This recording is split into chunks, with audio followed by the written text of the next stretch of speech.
All right. What's up, everybody? How you doing out there?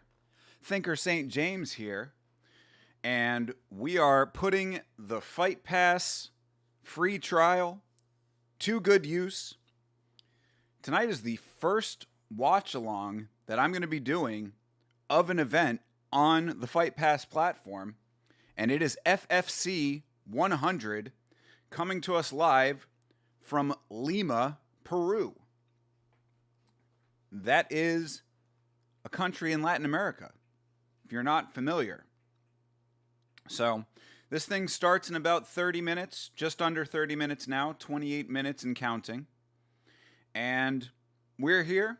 Came on a little bit early just to hang out with you guys, let anybody know who's coming into the stream that this is not taking place on YouTube, unfortunately. This is on Fight Pass, so you're going to either have to get a Fight Pass subscription, which I think they're still running the free trial. So promo code WELCOME, I believe, will still get you the 3 months for free.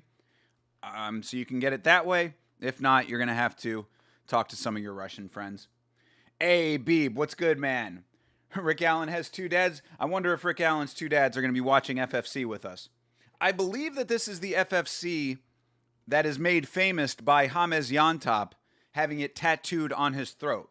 This is not the FFC in Texas that Kevin Holland just purchased, which I think it's also called FFC. That was the organization Kevin Holland just became president of, owner of. This is out of Peru, so we are getting ready for that. But this is their 100th FFC. FFC 100. So obviously they've been doing the damn thing for a while. I believe that this is Fusion Fighting Championship. It's what the first F stands for. So hopefully it'll be a good card. Hopefully Rick Allen, his two dads, will enjoy this. Beeb, I don't know if you heard though. Last time that Rick Allen was in here, he said that your joke is very hurtful to him because his father passed away. So I don't know if we might have to phase that out. But then again, what I said to him is that, you know, he is the master troll, and he's trying to have it both ways by hiding behind that a little bit, I would say. So I guess that's at your discretion. Either way, FFC starting in about 25 minutes, give or take. So, yeah, like I said, just coming in to get this thing started. We got some time. Rick Allen should go watch a soccer stream then. True. And go flop all over the place in soccer, right? I guess there are some organizations that have the yellow card system, you know, the card system similar to what Pride used to do, still happening now. So maybe there's some crossover there.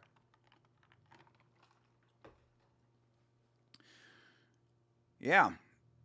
I don't know anything about FFC aside from the fact that all of the images of these fighters look like mugshots. Mostly because of the white backgrounds, people. This is not a comment on the actual fighters themselves. It's just you've got all of these people on these very white backgrounds. A lot of them looking very stoic, very stone-faced. So it really does look like a lineup here. No backing out of the bumper stickers now? I mean, you know, you make a good point. You make a good point. I've got to get the other stickers to go into the set all worked out. Go for the obvious Gamma logo. The Rick Allen has two dads sticker. And then what's the third one going to be? That's what we got to figure out. What's the third one?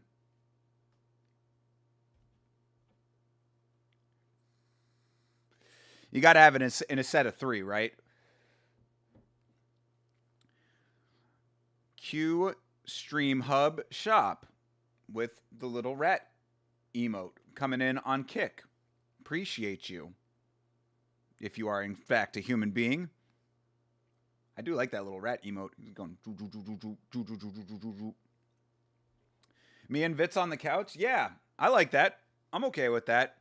I mean, we're going to have to see what happens with getting back on the couch with Vitz, considering that his work situation's always changing up, and now we're in MMA winter, so I don't know how that's going to look just yet, but we'll figure it out.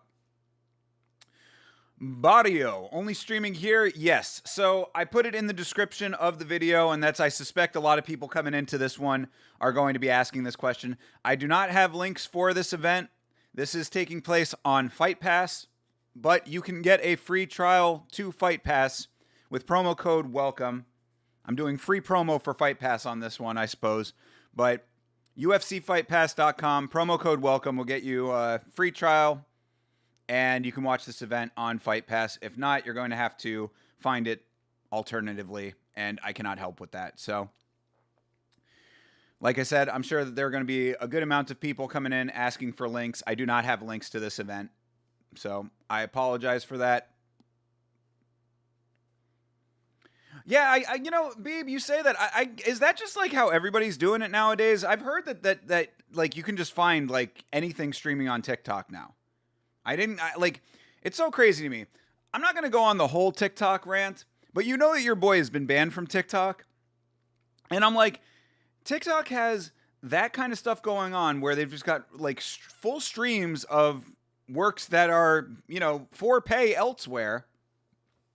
And yet, for whatever reason, which they never gave me a reason, people like me end up getting banned from the platform. So, yeah, I have heard that. I have heard that TikTok is just like you can find anything that is streaming just on TikTok at random. I don't know how you look for it on TikTok. I always found TikTok a little bit hard to navigate, like especially on your phone. On the computer, it's a little bit better. But yeah, I've heard that if you know how to look for stuff, you can find it all on TikTok. So, Barrio, TikTok is your friend. Hey, CTE, what is good, my man? Let's go, Yama. How you doing, brother? We are doing great. We are doing great. We are putting the Fight Pass subscription to good use tonight. Feeling good. Copyright claims are getting lifted left and right. I don't know if you've been keeping up in the Discord with our copyrighted woes based on the theme song to last week's fights, which Bloomis, the homie, great song. We all love the theme song. You know, the last week's fights theme song has become somewhat iconic, I would say. However, there is a sample that Bloomis used in the theme song, which is pretty much the main sample of the song. The melody of the song is a sample. And I guess that this sample has been sampled by many other people, and all of those other people are utilizing the copyright system on YouTube to strike at random, and we get struck like every episode now. So I told Bloomis, as much as we love the theme song, we might have to switch that up, because now that monetization is going to be started for the channel, which is because of you guys, by the way, so thank you very much for making that a possibility with your gracious support. But that being the case, you know, we're going to be starting to get some potential money coming in off of the channel at some point. And with that, I mean, you know, every time that they copyright strike the videos, it goes through an arbitration process that takes a month. So we always end up winning the arbitration because there's no basis. The sample that Bloomis used is a free-to-use sample. They don't own that sample. Everybody else who used that sample could be getting the same thing happening to them. But we, of course, are not out here striking other people. So they never win, but they freeze the monetization for the entire length of the arbitration. So that means that for an entire month, we have to wait for the arbitration process to complete, where often they just don't review the dispute. So they just let it sit in limbo for a month. We end up winning after a month, and we have to wait that entire time for the monetization to be sorted out as well. So it's an unfortunate thing, but we might have to change the theme song just so that we can keep the money flowing properly, because you know the deal around here. I'm a pretty easygoing guy, but don't fuck with the money. For the record, I've never used TikTok. Rip the theme song for a new one. Yeah, I don't want to do it. I really don't want to do. Everybody loves the theme song. Every time that we go live, like, this is actually legitimately true. When we go live, a lot of times before we start the stream, Chase will send me a message in the chat that we have, like a private chat for the for like the studio of where we do last week's fights. He'll send me a message on the chat and be like, "Man, I still love the theme song." And I'm like, "Bro, I love the theme song too. Everybody loves it. It's chill. It has like this weird atmosphere, which I love. You know, it's kind of like oddly creepy, but like not so creepy that it's like off-putting. It's just like kind of strange. Almost sounds alien. So I love the theme song. Find a Fiverr musician to make you some sick riff. I mean, Bloomis can do that. That's the reason why I'm like, I was a little sad that like it went down the way that it did in the first place, because I knew that if Bloomis just did that, like, Bloomis is a great musician. Like, he can do all of that kind of stuff. Like, he could come up with a great riff. I think he just used the sample because the sample sounded cool. So I can't really fault him for that. You know, it's not his fault. He didn't know that any of that was going to happen with all of these people striking us and stuff. But, like, all we got to do is just come up with something equally cool that is wholly original. But here's the thing, too, though, and keep this in mind, that even if it is a wholly original work, people can still copyright strike it, because what they do, and the reason that people are not going to the video specifically and striking it manually. It's the automated system. So anytime that your song sounds even remotely similar to a song that's in the system, it'll flag. And then you have to go through the process. So we have to come up with something that's like completely original. And how the hell do you do that? I mean, everything under the sun has been done in some way, shape, or form, you know? So nothing to say that we won't still be running into this problem. And look, if we have to eat it, then we'll eat it. I mean, like, I don't mind. I do mind, but I don't mind if it's the only option, because at least we'll still get the song. You know, I would rather have the song if we're just going to have problems anyway, than go through all of this work and still have problems on the other side. If you can't make money over the theme song, that's extremely no. See, that's the thing. It's not gonna. It's just pausing the money. We still will make the money eventually. The copyright claims always get lifted. We will make that money. But you're right. It is screwed up because it's taking the monetization and putting a month-long roadblock in front of it. Like the one that we just got lifted. This is the reason that I can even talk about this now. Like, the one that we just got lifted was our review of 322. Della Maddalena versus Makhachev review plus UFC Qatar preview. That was the one that just got lifted. I just got a message before the stream saying that one got lifted. So we will get the monetization from that. I mean, when we're fully monetized, that's the thing too. Like, we're not fully monetized yet, so all of this is kind of like irrelevant. But I think it might, if it extends to super chats and stuff like that, then that would be a huge problem as well. Yes, that would be extremely problematic, and I would be really pissed about. Because you mean to tell me that you're going to copyright strike a song that we use as our intro music, and you're going to take the super chats away? That's the direct line between us and the audience. Like, that would be really upsetting to me. Like, you have, the song, you can make some kind of, like, the claim is false, so they don't have any claim to it, but, like, you can at least understand the claim being on the song. The song is being used, it is what it is. But, like, if they go after, like, the super chats, that pisses me off, like, really badly, because that has nothing to do with anything related to the song. That's us and the audience. So we just have to see how all that plays out. We shall see. Just have a loop of DC crying after the John Jones head kick. There you go. See, these are the brainstorming ideas that I come to the chat for. Don't diss the man DC like that. DC gets a lot of unnecessary hatred, which I don't really understand. But yeah, I always think it's a little bit lowly to be dissing DC for his tears. You know, we see a lot of guys get very emotional in the cage. Warranted, you know, it's an emotional sport. And of course, you know, I am not of the mindset that it is beneath a man to let his emotions out. That $8 YouTube check is gonna come in clutch this month, brother. You don't even know the half of it. Let's just say the holiday times are a very lean time around here right now. The family is very lucky that they're getting anything this year, so they should be pretty grateful for the small little gifts that are coming their way this year. But that's okay. That is okay. You know why? Because we are coming into 2026 in just a few days. And you know what happens in 2026? We have the best year that we have ever had on this channel and in this life. And that goes for you guys too. 2026 is the year of the Yama-verse. So again, you being here in the Yama bubble, that extends to your greater lives as well. You hang out with Yama in the chat, you watch these events with me, we chill together as a unit, we all have the best years of our lives. Lord knows we need it. Beeb, I know you've been going through tough times in your life recently. This all comes to an end in 2026. We are having the best year possible in 2026. 2026, we rule. DC is an amazing fighter. He just annoys me when he commentates. And that's a fine assessment, I would say. I can understand being annoyed by DC on commentary.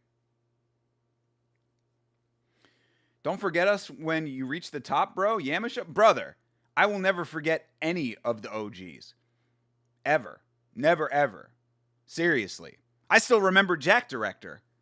You might even be later than Jack Director. Jack Director is the OG of OGs. Jack Director was the first, like, legitimately regular chatter that we had, basically, back in the day.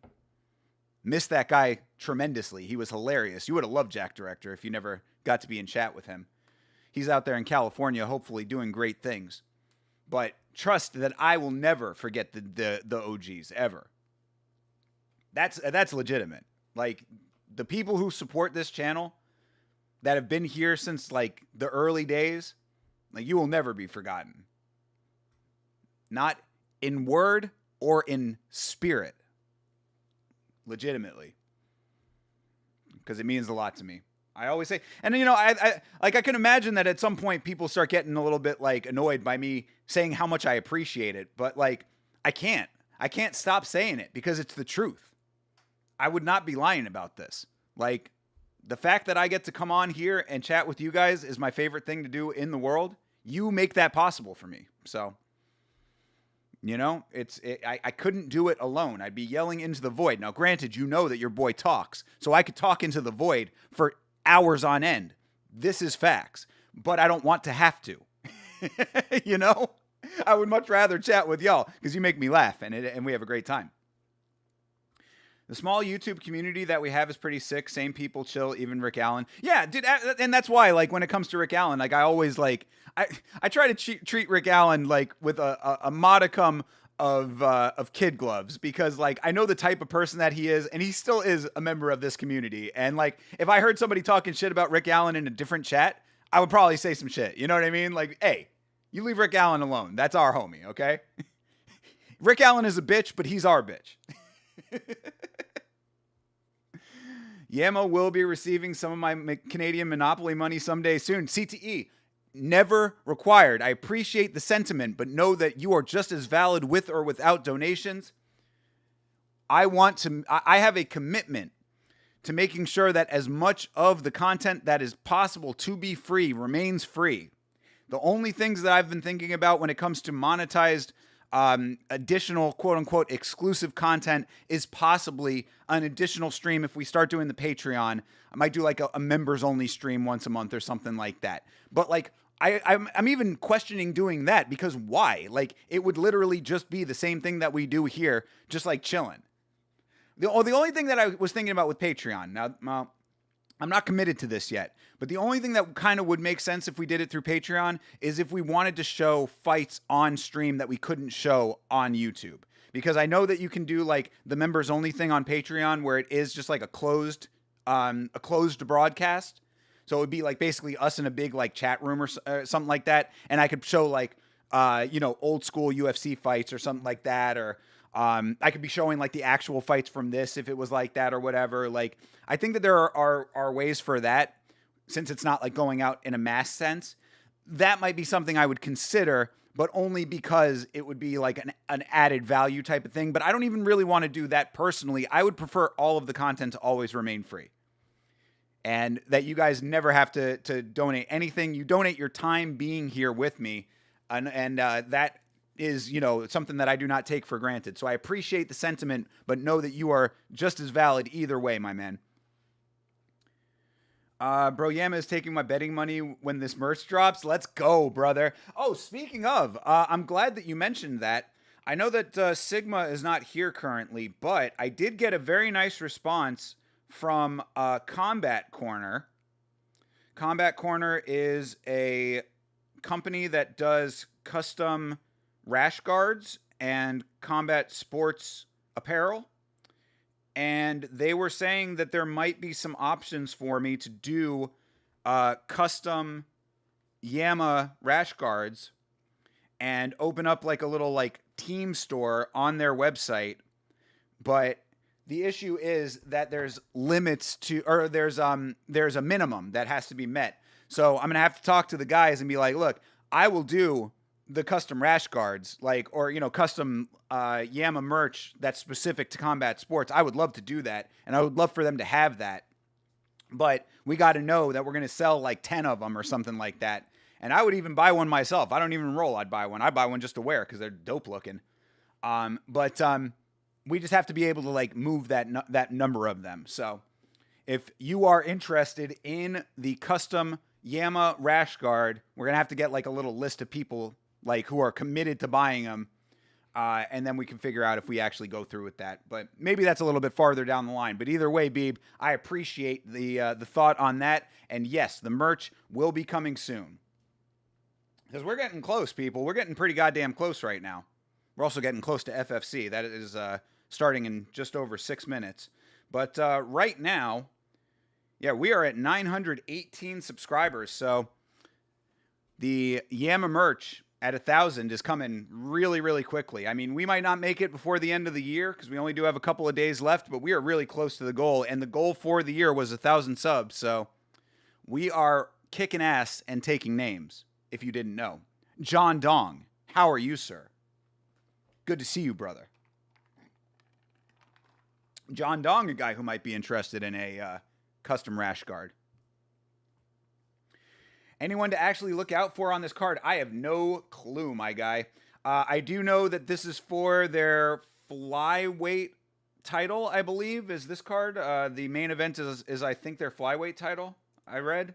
So maybe one of these guys, De La Mata or Gonzalez, perhaps. But yeah, no, I certainly don't know any of them by name. This is a card taking place in Lima, Peru, and it would look like a lot, if not every single one of these fighters is from the region. We've got in the main event a dude from Argentina. We've got in the co-main a Brazilian. We've got a couple of Ecuadorians, and that's about it. Yeah, we've got Brazil, Argentina, Ecuador, and the rest is Peru. So I do not know any of them by name, but hopefully we are finding out who the next great Peruvian fighter is off of this. I'm just hoping for a good event. You know how it goes with these, man. This could either be the worst event that we have ever seen in our lives, or we could be witnessing some of the most amazing high-level fighting that you've ever seen. Not even high level, but just like the most exciting fighting that you've ever seen. You know what I mean? We got to summon the Peruvians for this stream. Facts, brother. Facts. That is very true.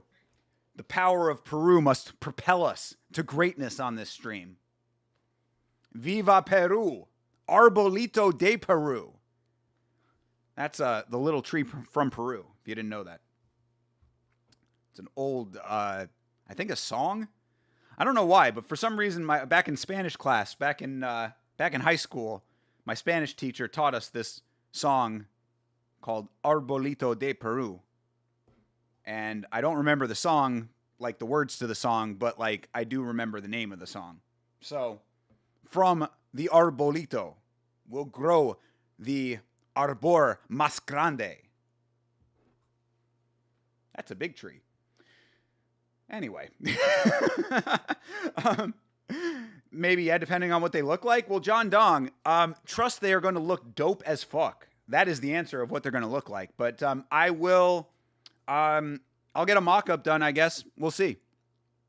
But again, I got to have like more, because like right now I just know that Sigma wants one. You might want one. I would need like a couple. I would need it to be, I think we need to do like 10. I think 10 is like the minimum that we would need. So like I would have to get at least 10 people to like thoroughly commit to it, you know? So I would show it to you first so that you knew. But I would prefer actually doing it that way as opposed to Sigma having to do it like custom on Amazon. Even though I would not be, I don't mind if he wants to use the logo and do it through Amazon. He's more than welcome to do that. But I would prefer it to be the quality because I do know Combat Corner. I am familiar with their brand and I think they do quality work. So worst event so far besides the Netflix Tyson fight was the Brazilian tree stream with the crappy sound. That Brazilian tree stream? The Brazilian tree stream? You talking about Acesso? I thought Acesso was pretty good. If I actually train BJJ again, I'd do it. Appreciate you. All right. Here we go. Well, I mean, even if you don't train again, at least you'd be looking dope as fuck. If you decided to. Maybe it would get you to start training again if you had a really dope rash guard. Hey, Lachlan, how you doing, brother? Good to see you. Doing great, man. Getting ready. We got 2 minutes until this FFC card starts. Again, this is taking place on Fight Pass, so if you have Fight Pass, tune on in with your boy. But we're going to be checking out some fights out of Lima, Peru. And yeah, Beeb, as far as Acesso goes, the Acesso card was good. It was just that they didn't have replay. That's the only thing that sucked about that. And Bag Lady was crazy, going in there with the sponsorships, putting the what was it, Mighty Jack or whatever, putting the bag next to dudes who have just been knocked out. That was not a great look. But we will see. Hopefully there's nothing like that on the FFC card. Hopefully they have replays. Good Lord, I hope that they have replays. If we end up seeing some high-level MMA on this thing, if we end up seeing some good knockouts, if we end up seeing some quality submissions and the like, I want replays. In fact, really, in 2025, 2026 we're about to enter, you cannot have a mixed martial arts promotion without replays. I think that this is mandatory. If fucking game-bred bare-knuckle MMA could have quality broadcasts with replays, your organization can have them too. Great for promotion. You remembered the product? I think that that's what it was called. I don't remember. Though. I might be wrong about that. It was something Jack. Calling at least one armbar on this card? I hope so. I mean, like, you know, a lot of these, like, Peru, now, you know, I mean, I'm generalizing, and you should not generalize, but I will say that that Peru is a country with smaller people per capita, so we're probably going to be seeing smaller weight classes, and with that, perhaps we do see some arm bars. You know, or more submissions in general, I should say. All right. We've got feed on Fight Pass.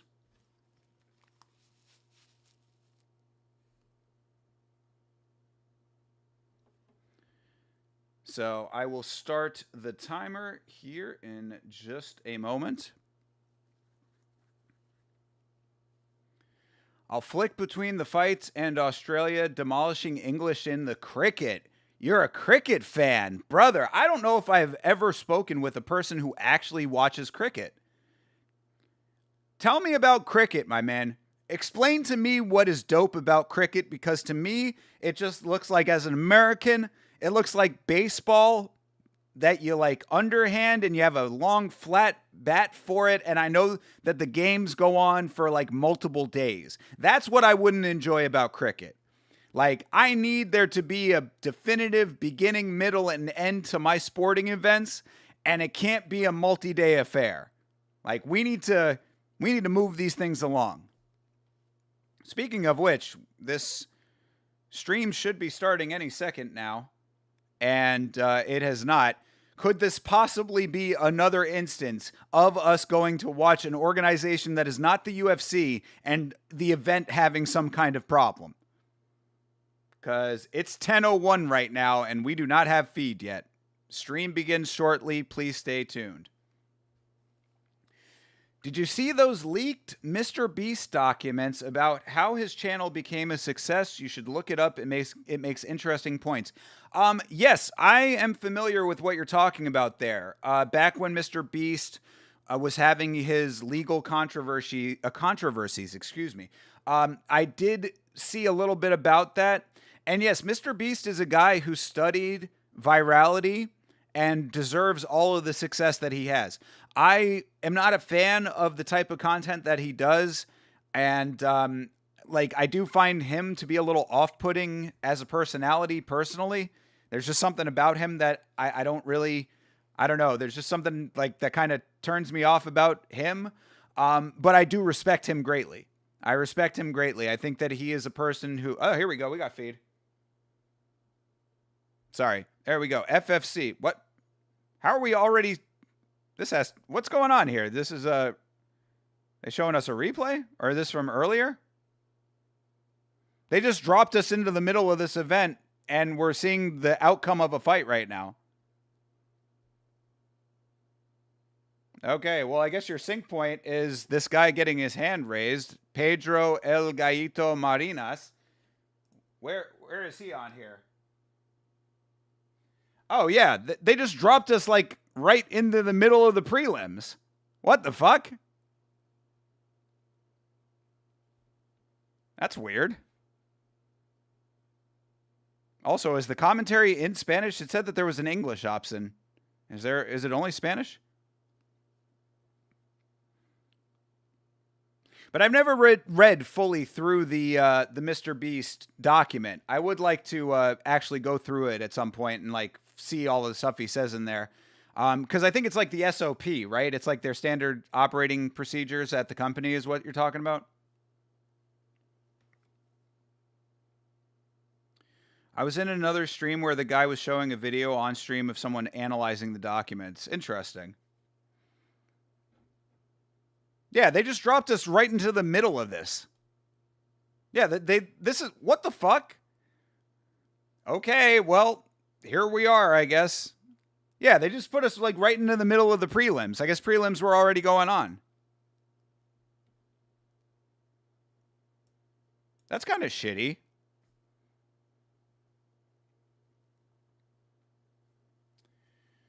All I want is to see something cool. Well, same. I mean, I hope we didn't miss anything cool. You know? Like, why would they do that to us? Like, I came to watch the whole card. Whatever. I only tune in for this series. It's called The Ashes. I have heard of The Ashes, yes. And it's the oldest traditional rivalry between the Brits and us. Okay, got you. Well, fair enough then. I hope that Australia comes back, if it's possible for them to come back. You know, I know that the Brits are pretty well entrenched in that cricket life, but Australia could pull the upset off, especially if it's a multi-day event. What makes it multi-day though? That's what I want to understand. Like, why are the matches so long? Why is it okay that they're so long? Australia's been pumping them the whole series? Uh-oh. Well, I mean, if that's the case, then oh well, better luck next year, right?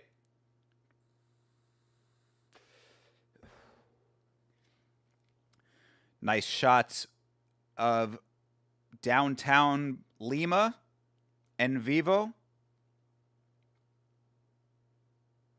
Peru. Lima, Peru looks like a pretty city. Definitely has all of the hallmarks of a Latin American city. If you know them, you know what I'm talking about. Curvature of the roads, architecture style. I appreciate the production value so far, but I cannot get over the fact that I came in to watch the whole card and now I've missed half of the prelims, it would seem. Why did they start us off in the middle of this thing, and is that normal for Fight Pass? Very strange. What's the food culture like where you're at in Florida, Thinker? Good question. So I live in Central Florida, pretty close to the attractions area. So what I say about Central Florida is that it's kind of unique. It's both all cultures and because of that, no cultures in a way. Like we don't really have a defined identity, I would say, in Central Florida because we're a very large hodgepodge of tourists where people coming in from other areas in transit, a lot of students coming in for for school and stuff. So like the actual like cultural makeup of the cities and of the area is extremely diverse, but it's like not very cohesive. Even within that diversity. So what I will say is that we have a great variety of almost anything that you can think of. We've got pretty much all cultures that you can think of represented in some way, shape, or form. But as far as like a unique to the area culture, whether it be food or otherwise, that I think we are lacking in because it is so many people and so many different people and so many people who are often in transit. That's what it seems like. James Cartner, what's good, my man? Thank you for checking in, brother. I appreciate you. Hope you're doing well this evening. James Cartner, a dude who knows a thing or two about food.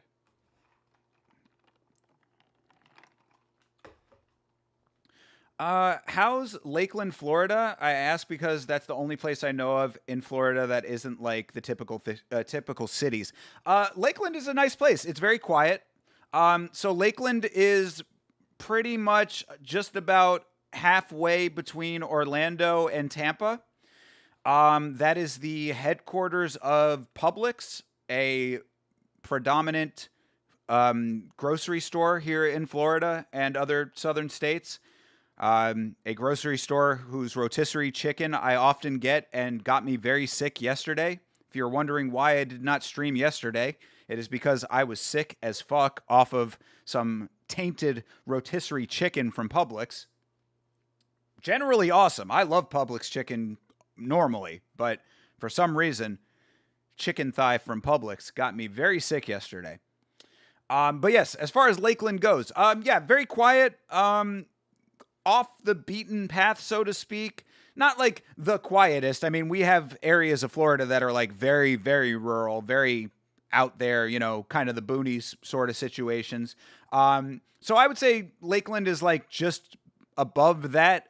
It's a little bit more developed than like Umatilla or a place like that. Astatula. We've got places like that that are like very, very sticks. But yeah, nice area. Nothing wrong with Lakeland.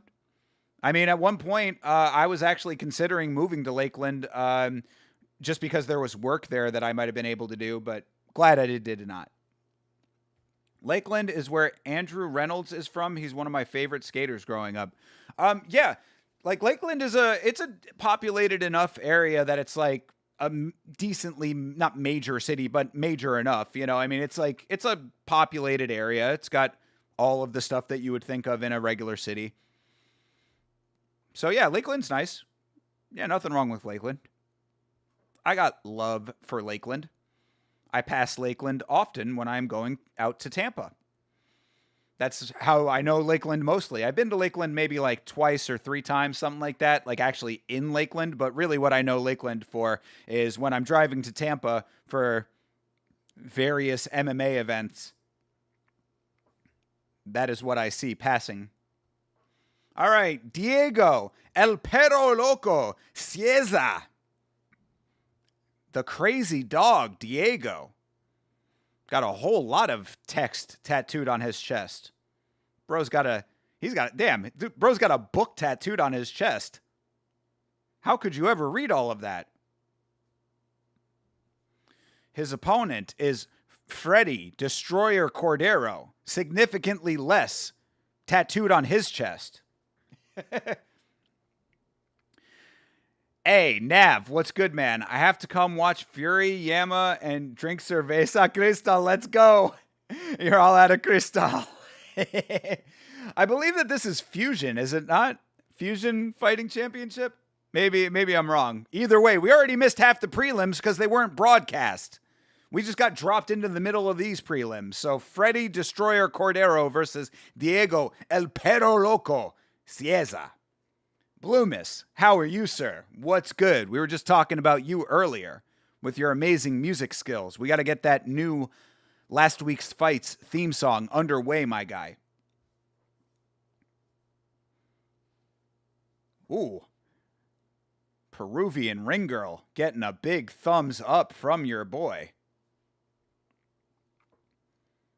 Sup, how you doing, Nav? Good to see you, brother. We've got the piss yellow mat reminiscent of UFC 200, FFC 100, fights underway, Freddy Destroyer Cordero, Diego El Perro Loco Cieza. We're having a good time.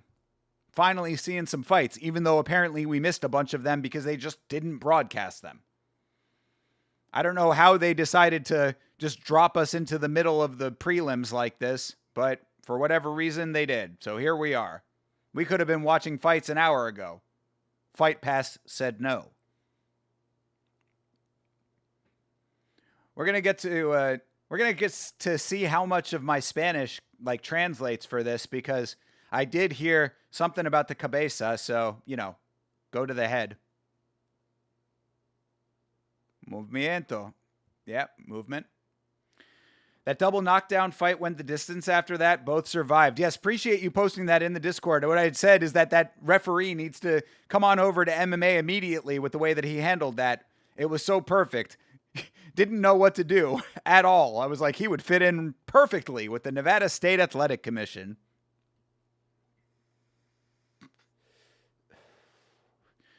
All right, nice left hand for Cieza.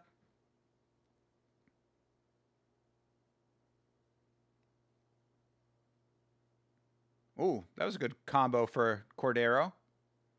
These guys are striking a little bit. Front kick for Cieza. Oh, banana peel. Cieza just banana peeled himself. Slippery Matt got him. Cordero using this to his advantage. Takes the top. Half guard. Was funny. He had to double 10 count and they didn't want to stop. Yeah. I mean, to his defense, I suppose, that is somewhat of a unique situation, but at the same time, you got to be prepared for it, right? Yes, welcome, Bloomis. Welcome to all you guys. Thank you very much for being here on a Thursday night. 10 o'clock, 10:15 local time here. So appreciate you guys taking some time to hang out with your boys as we check out FFC out of Lima, Peru.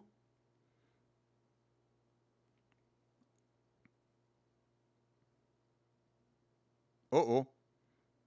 Oh, Destroyer going to the mat. I don't know if he got dropped. It looked like he just kind of fell over. Both these guys just sort of slipping and sliding around here. You know what I wonder sometimes? I wonder if the graphics on the mat sometimes make the mat more slippery. You know? Is the slickness of the graphics sometimes making the mat more slippery than it might be? I'm curious about this because this mat has a lot of graphics on it. Michael, what's good, my guy? Good to see you. The stealth assassin, Michael. That is my nickname for Michael, the stealth assassin. Comes in when you least expect it, sniping. Appreciate you, bro. Hope you're well. Hope your lovely wife is doing well as well. Won't be here long. Won't be here for a long time, but a good time. Yes, I got to work in the morning. Beeb, as long as you are here, you are family always. This is the Olive Garden motto. When you are here, you are family. We appropriate that from the Olive Garden. And no matter how long you are here, you are always welcome, and I always appreciate it. A lot of fighters have said that some of the logos are slippery. Yes, I would suspect that to be true. Oof. These guys are flopping all over the place. Destroyer just went flying. Looks like they're getting tired already, too. This is round 1. We're coming to the end of round 1, and these guys are both looking a little gassed out. But still throwing, still trying. I asked my boxing coach yesterday if Anthony Joshua is a lock, and he said he doesn't even know anymore. He was alluding to the fact that the fights might be fixed. Yes. I mean, brother, this is the nature of the beast, it would seem. The proliferation of betting culture has gone far and wide, and it's hard to tell what's real anymore, you know? I mean, you know, I just did a video recently about a couple of guys who are some bad actors outside of the cage. What's to say that some of these guys don't carry over those practices into their fighting as well, you know? And like, think about the fact that, like, we're talking about these major fights. Like, think about how many of them we don't know about, you know? Every time, I'm always the one. You'll hear me on the podcast. Chase will say, oh, you know, that could be the fix. At Cash Patel, you know what I mean? That kind of stuff. And I'm always the one to be like, I want to believe in the pureness of the sport. But, like, if we're seeing that there are fights being fixed that we know about, just think about how many we don't know about. How many of them were not as greedy? Now, this is people don't talk about this aspect of it. You know, Yama's going to talk about it. So why did Isaac Dolgarian get caught? Think about it. Why did Isaac Dolgarian get caught? Isaac Dolgarian got caught because the people he was working with got greedy, and they went about their betting in a very stupid way.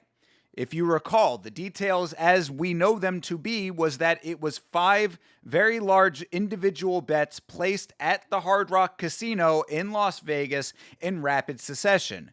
What could they have done? Well, they could have spread those bets out over the course of the week preceding the fights. Whenever the book opened up with the fight taking action on it, they could have spread it out. They could have done it in smaller increments. They could have done it over the course of multiple different wallets and through multiple different books. There are a lot of ways that they could have made that fight go differently, or made the betting go differently, so it would have gone undetected. Now think about it in terms of other fights. How many other fights have fixes in where the people who are doing the illegal activity are doing it properly, quote unquote properly, more undetectably, I should say. So, yeah, taking it back to the original point about Anthony Joshua versus Jake Paul, I mean, who knows indeed. Now, what I will say when it comes to Jake Paul, I think that I don't think that there is as much potential for the fix because of the high profile nature of these fights, and the fact that he's been fighting old men, and the fact that the only time he actually fought a boxer, he did lose. We often forget this. He fought Tommy Fury and lost. So I gotta believe that it's going to be a valid fight. It's on the professional record for both people. I would highly, highly doubt that Anthony Joshua, knowing that he could just beat Jake Paul, is going to take the dive if it's for less than like $100 million or some kind of ridiculous astronomical figure. So I am leaning towards this fight not being fixed, but anything can happen as the world gets crazier. Looks like there is a light sheen on the canvas, makes it brighter and more washable, but more slippery. Lachlan, spitting legitimate facts, it would seem. I mean, we've seen both guys slip in this one fight so far, and this is the first fight that we've been able to see. So imagine how much slippage there's already been. If Joshua takes a dive, his record will forever be tainted. Exactly. That's why I don't think he's going to do it. I don't think he would agree to a fix. He'll be known as the guy who lost to a YouTuber. Yeah. I don't know if he's ready for that. Yeah, of course not. I mean, Anthony Joshua is a world-class boxer whose name carries a massive amount of weight in that sport. Obviously, he's not going to take a dive to Jake Paul and ruin his reputation entirely unless he does. In which time, all of those things become correct. He does end up ruining his reputation and will forever be known as the flopper. And again, it would have to be a number. It would have to be a number that would be unfathomable to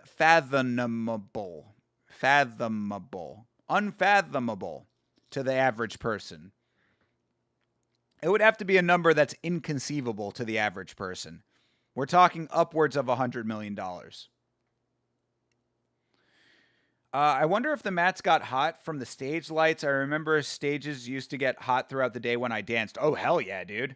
Stage lights can be extremely hot. It does also look like they keep the lights at full blast for this. Like, you can see the audience very clearly in this event.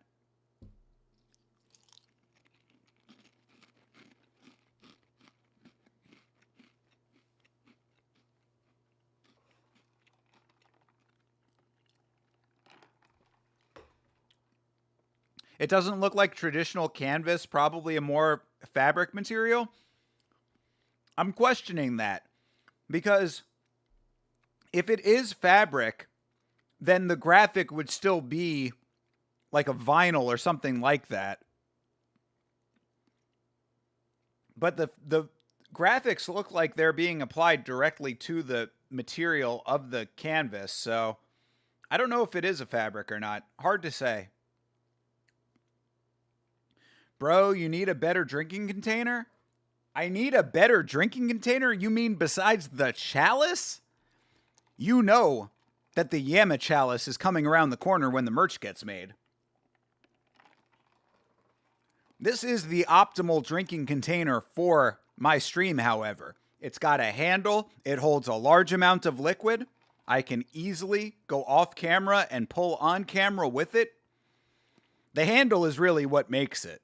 It's got to have a handle. I could go for something different, but it's got to have a handle. Handle is crucial.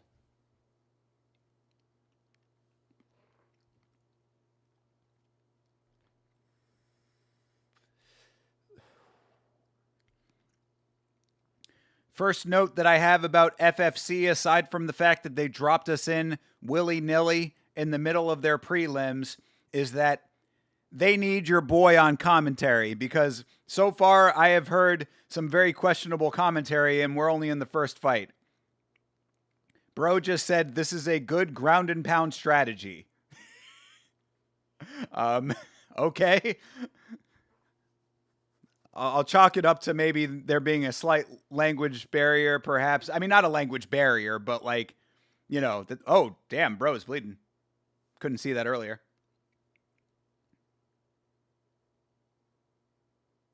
Eyebrow cut for Cieza.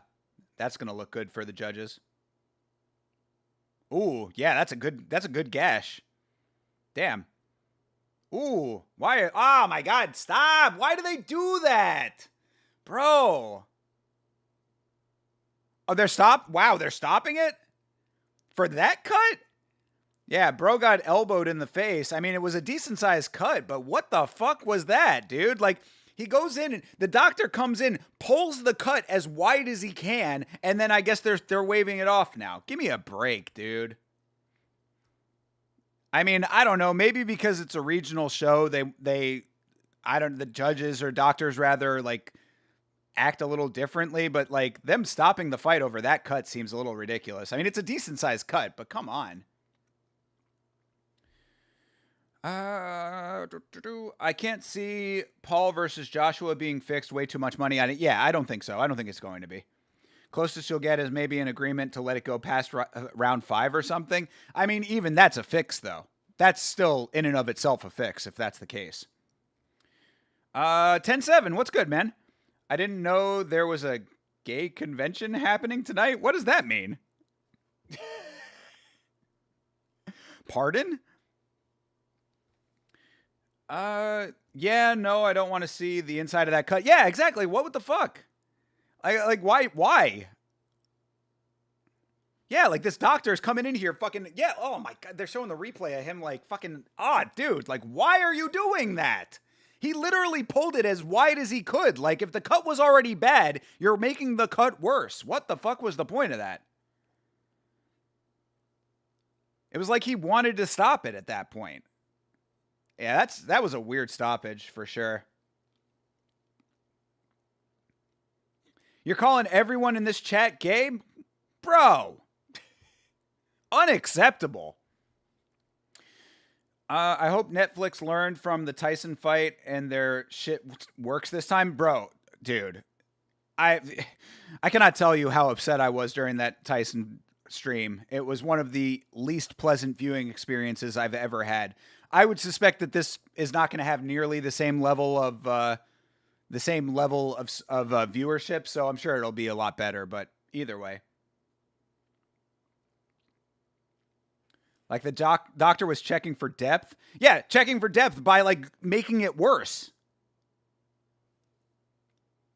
You're bored, fresh off a 12-hour work shift, cut you some slack. All right, 10-7, we'll cut you some slack. Yeah, why did he stretch the cut? It was, dude, I cannot get over this doctor coming in here and saying, oh, you have a cut? Let me freaking pry it open. 10-7 has two dads. Yeah. The chat can handle its own, 10-7. You don't want to mess with the chat, brother. You can mess with me all day long. Chat will get you. I'm a lot more welcoming than you start going after the members of the chat. Members of the chat have cojones, as they might say in Lima, Peru, where this fine event is taking place, FFC 100. FFC Cien.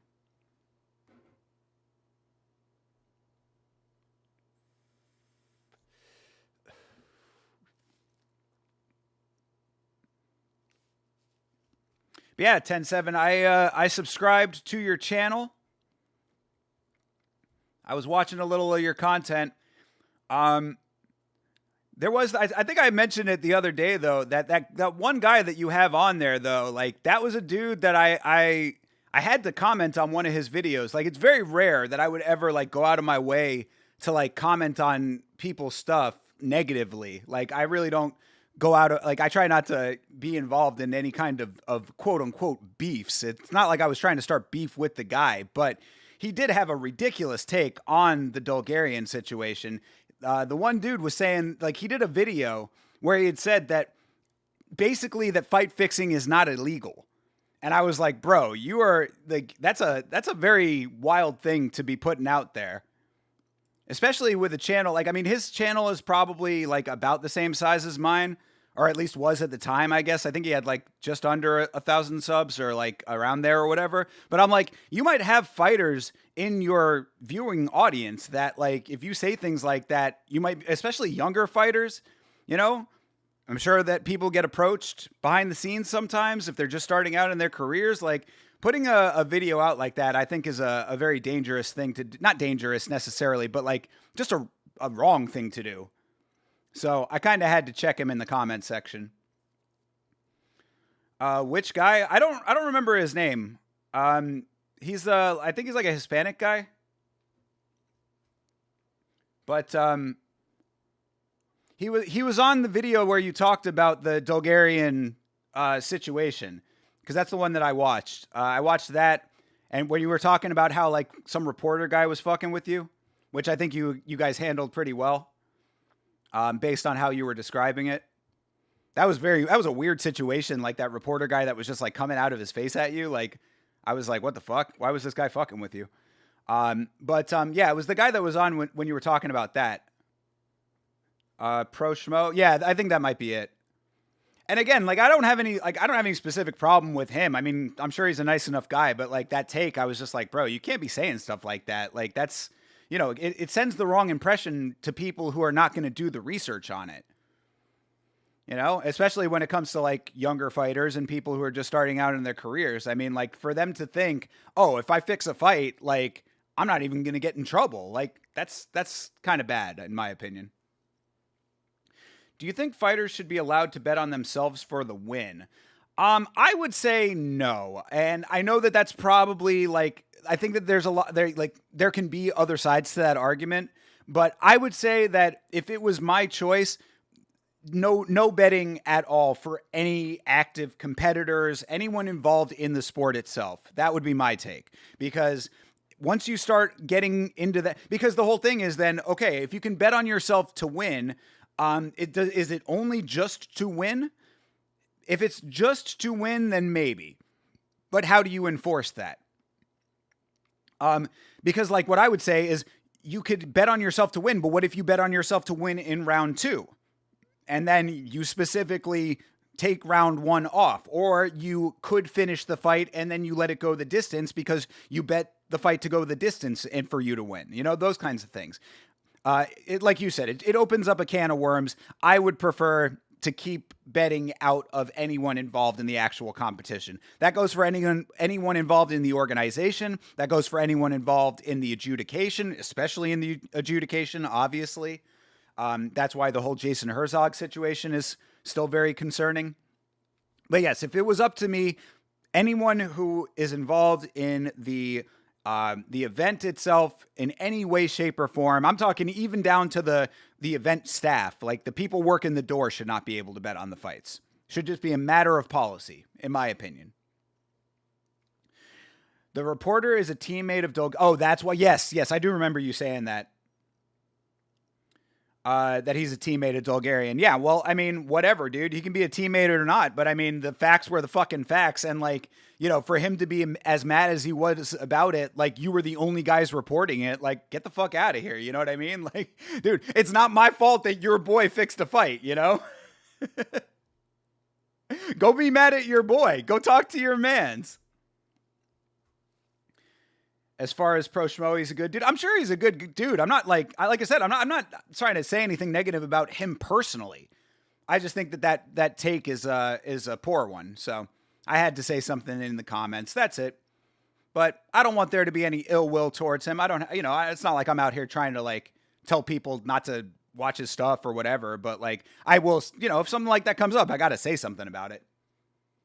Because, I mean, like a lot of what I cover on the channel is like crime in the sport. You know what I mean? Like if you go through my videos, the video that I just put out is about crime in the sport. Like I cover like the cultural side of MMA a lot. So like when it comes to that kind of thing, like I got to say something if there's people putting that kind of information out there into the world. Then why are politicians allowed to trade stocks? Hey, Lachlan, now you're getting into the facts that people don't want to talk about. Now you're getting into the facts that people don't want to look at. People want to overlook and ignore. Go tail Nancy Pelosi's stock picks. I feel you on this. Yeah, that shouldn't be allowed either necessarily, especially when they're over there influencing all of the things that go into those stocks going up and down. Line goes up based on their decisions.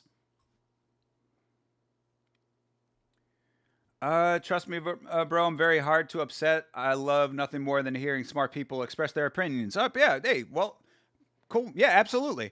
I mean, it doesn't seem like a dumb guy or anything. That's why I didn't understand why he was taking that stance. Because, like, he was referencing a lot of the laws that do cover it. But his point, basically, the way that I saw it, was he was saying, since there's not a specific law that by name covers fight fixing, thus it is not illegal. Which, to what I said in response, was this is basically the same argument that sovereign citizens use when they say, I'm not driving, I'm traveling. It's like, just because it's not specifically to the letter of what the law says does not mean that it is not covered. It is fraud.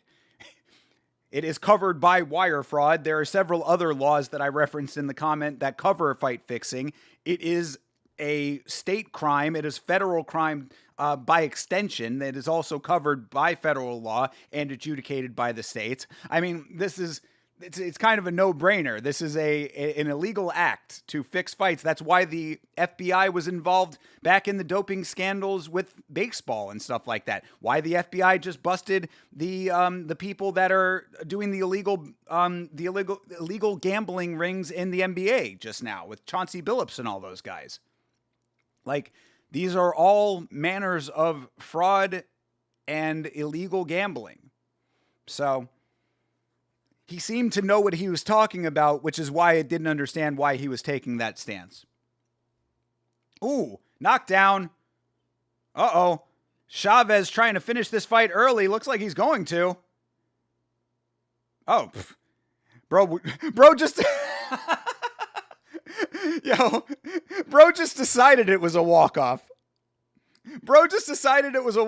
He was ground and pounding this dude. This dude Chavez was hitting him with the ground and pound, and before the referee even waved it off, he just ran away. He was just like, all right, I'm done. Wave this thing off, ref. I'm done with this guy. That's funny. Good Lord. Hey, do you know if the prelims aired anywhere? MMA Dungeon. No, I do not. Considering that I'm watching on Fight Pass and I said the same thing. Why were we denied the prelims? I have no idea. Yeah, I'm with you. I have no idea what the issue with the prelims was. We got dropped right into the middle of the prelims. I think technically we are still on the prelims, if I'm not wrong. But, so yeah, no, I do not know where the prelims aired if they did, but I would assume that they were supposed to be aired on Fight Pass and just did not get aired. So I don't know. Sorry about that. Today I learned fighters can't bet on themselves. They can bet on themselves though, Bloomis. Ryan Garcia very famously bet on himself in the Devin Haney fight. 100% with you. If my aunt had a dick, she'd be my uncle kind of thing. Fair enough. I appreciate it, 10-7. Yeah, I'm gonna definitely keep up with you guys' content. You seem like some chill dudes out there in the dangerous badlands of Chicago. Gotta have a thick skin out there, I'm sure. I'm not crazy. The ref didn't touch him. No, the ref just waved it off over his head. The only thing worse than prelims not being aired is them being aired on OnlyFans. Oh, good Lord, dude. Yeah, this is, MMA Dungeon, you're making a solid point here that I really haven't, delved into too deep. But the intersection of fight culture and OnlyFans is a little strange to me. I don't know what the right angle to cover that from would be, but I do know that multiple fighters, and I'm not even talking just lewd content, multiple fighters who do not do adult content have OnlyFans, famously Stipe Miocic being one of them, Chris Cyborg another one, even though I think she did semi-nude at some point.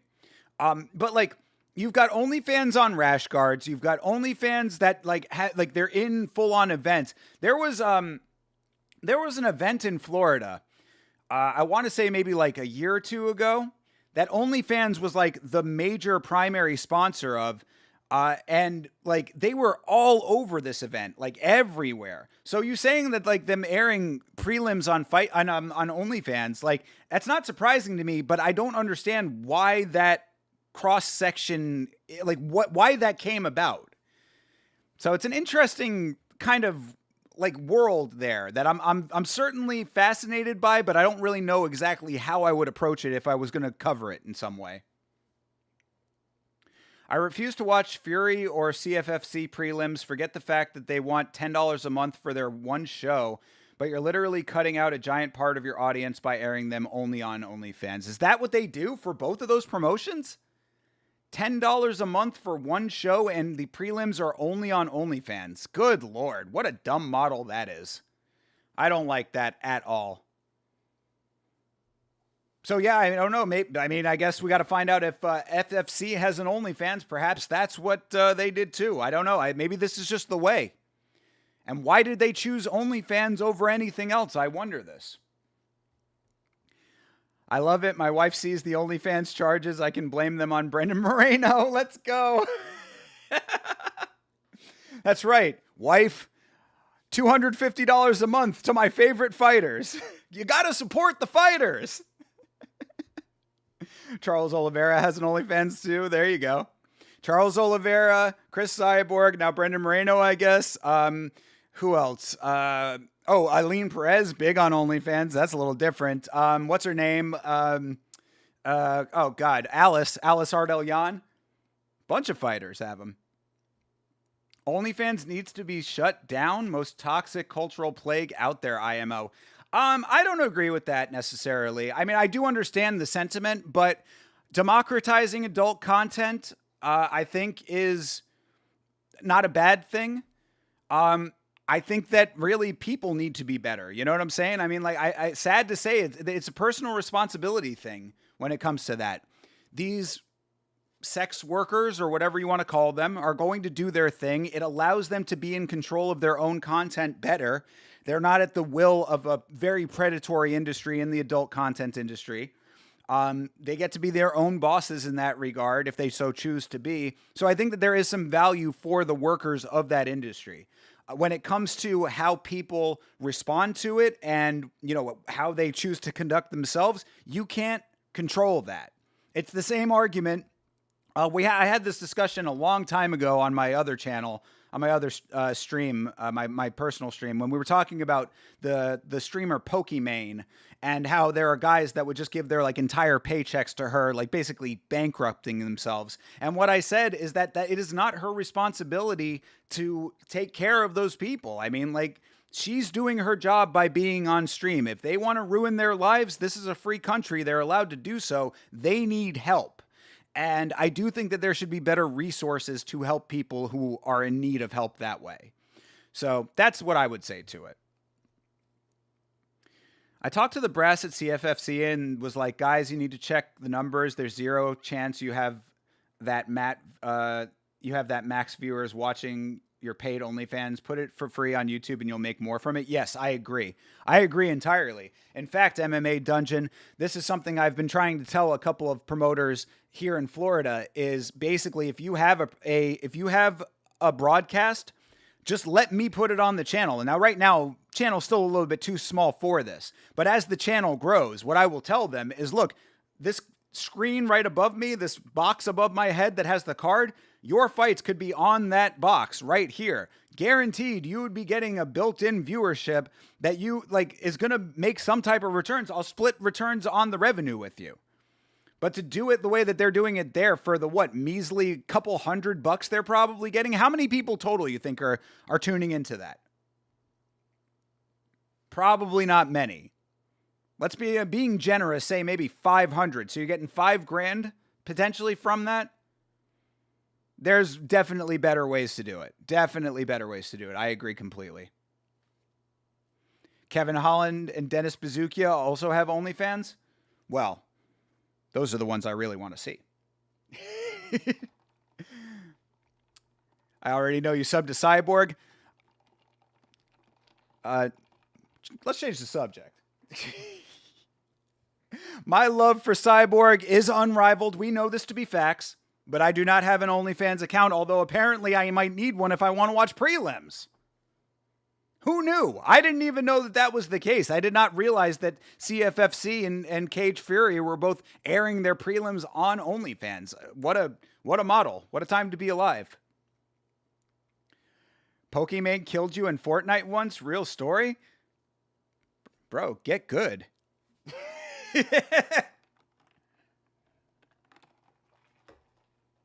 I mean, I don't know. Is she actually good at Fortnite? Maybe it's not the worst kill to take.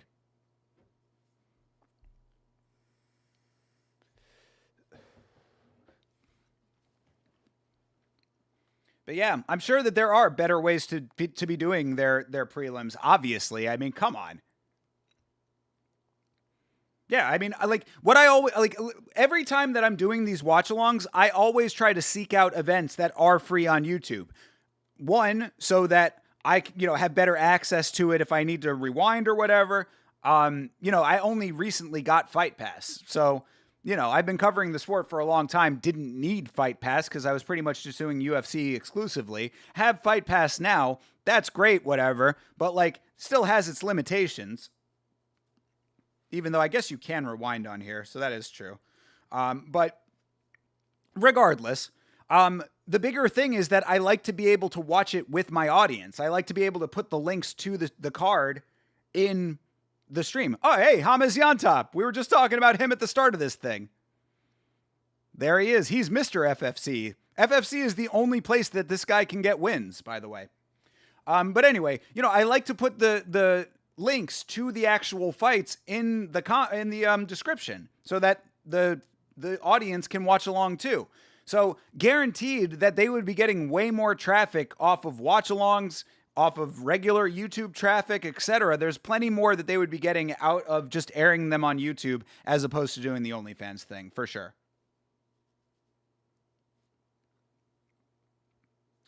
Now that they're leaving Fight Pass, they may do the whole cards on OnlyFans. This is true. This is potentially the case, and that would be rather unfortunate. Rather unfortunate indeed if that is the case. You'd hope she's good at video games considering it's her job. I mean, that's only part of her job. The majority of her job is to do her makeup, if you know what I'm saying. The majority of her job is just to have her face cam on.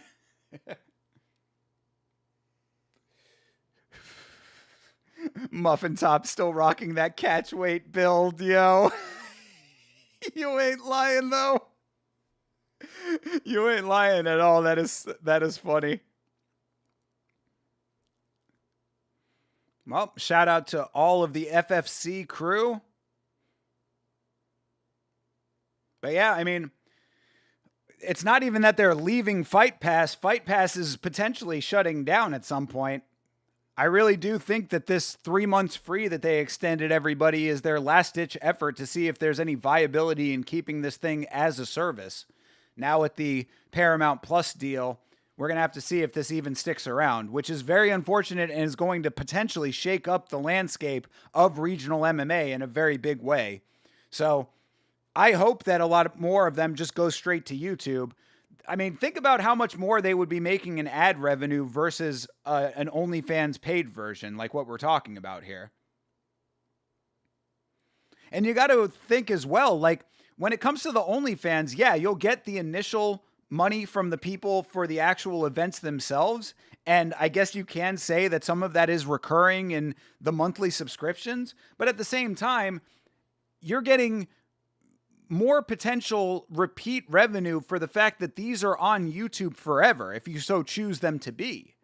You leave the VODs up, you're getting residual revenue for as long as people are tuning into those. Like, let's say that I'm a new fan of your organization and I want to go back and watch all of the fights that you've ever had. If you have them all on YouTube, you're getting ad revenue for every single one of your events that a new fan watches. You know, let's say you have a really quality event and word gets out. Man, if you watched FFC 100, there were 10 knockouts on this thing. It was crazy. Oh, well, I got to watch that. Obviously, you're going to get more people watching it that way. So I think that it's a little short-sighted for these organizations to be doing the OnlyFans thing. But perhaps it's the way of the world. Who knows? Brave new world we're living in combat sports, and with Fight Pass potentially going down, that could really change things. Possibly not in a good way. This guy's coming out to Eminem.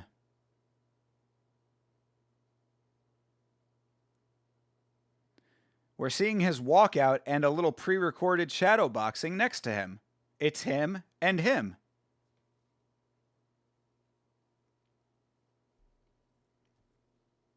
So no new fans? I mean, no, yes, new fans. Many new fans, I would say. I mean, maybe no new fans from the OnlyFans thing, I would say. Unless they're really, really hardcore. But, like, I mean, you got to imagine that a lot of the people that are paying for these events often are the friends and families of these fighters. So, yeah, you'll get some of those for the one time. I guarantee you that those people are going to be a single purchase. You know, when their guy is fighting, they pay for it. They're not going to be signing up for a recurring charge. And And then people who are hardcores are going to be wanting to watch, but like I doubt that a lot of them are going to be signing. Like, think about it like the same way that you think about any streaming service. I have Netflix and I have Hulu and I have Paramount. Like, do I need all of those?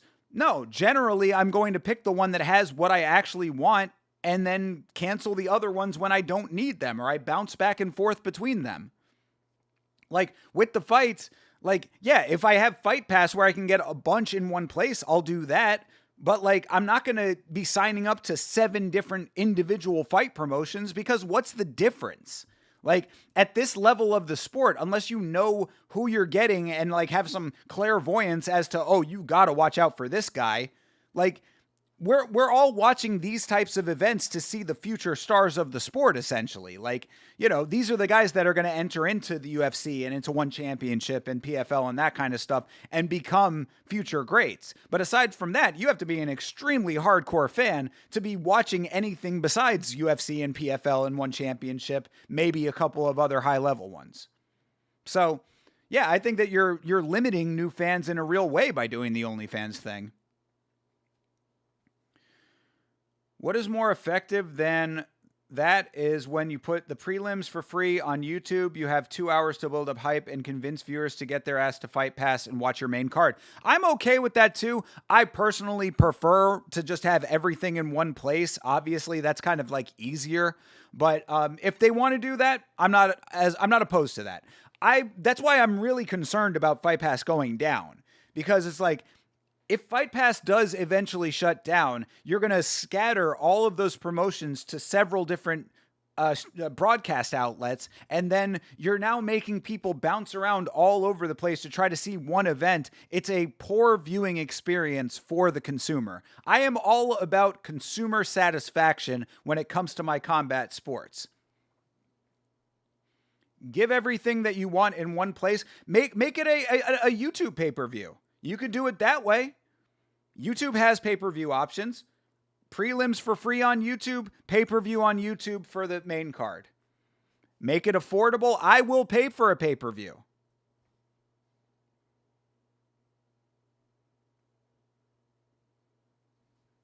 Chonky ring girl. So I have it on good authority that UFC doesn't want to air prelims for unproven regional shows. It costs them money to air and archive, and 0-0 fighters aren't a great ROI. I mean, yeah, look, if that's how they feel, then that's how they feel. I can't fault them for that. I'm sure that they have people doing the analytics on that front and back. But it is, I mean, you are potentially missing out on early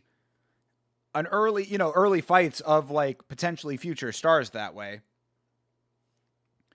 So prelims almost always have to be elsewhere. My opinion is them being free elsewhere is better than paid on OnlyFans. Yes, I agree. I mean, the more free, the better for the proliferation of your product. But, you know, I'm not privy to... Ooh, knockdown. We're watching Louis Carmigo and Zeus Papadopoulos. And Papadopoulos just got knocked down real quick, but he's back on his feet.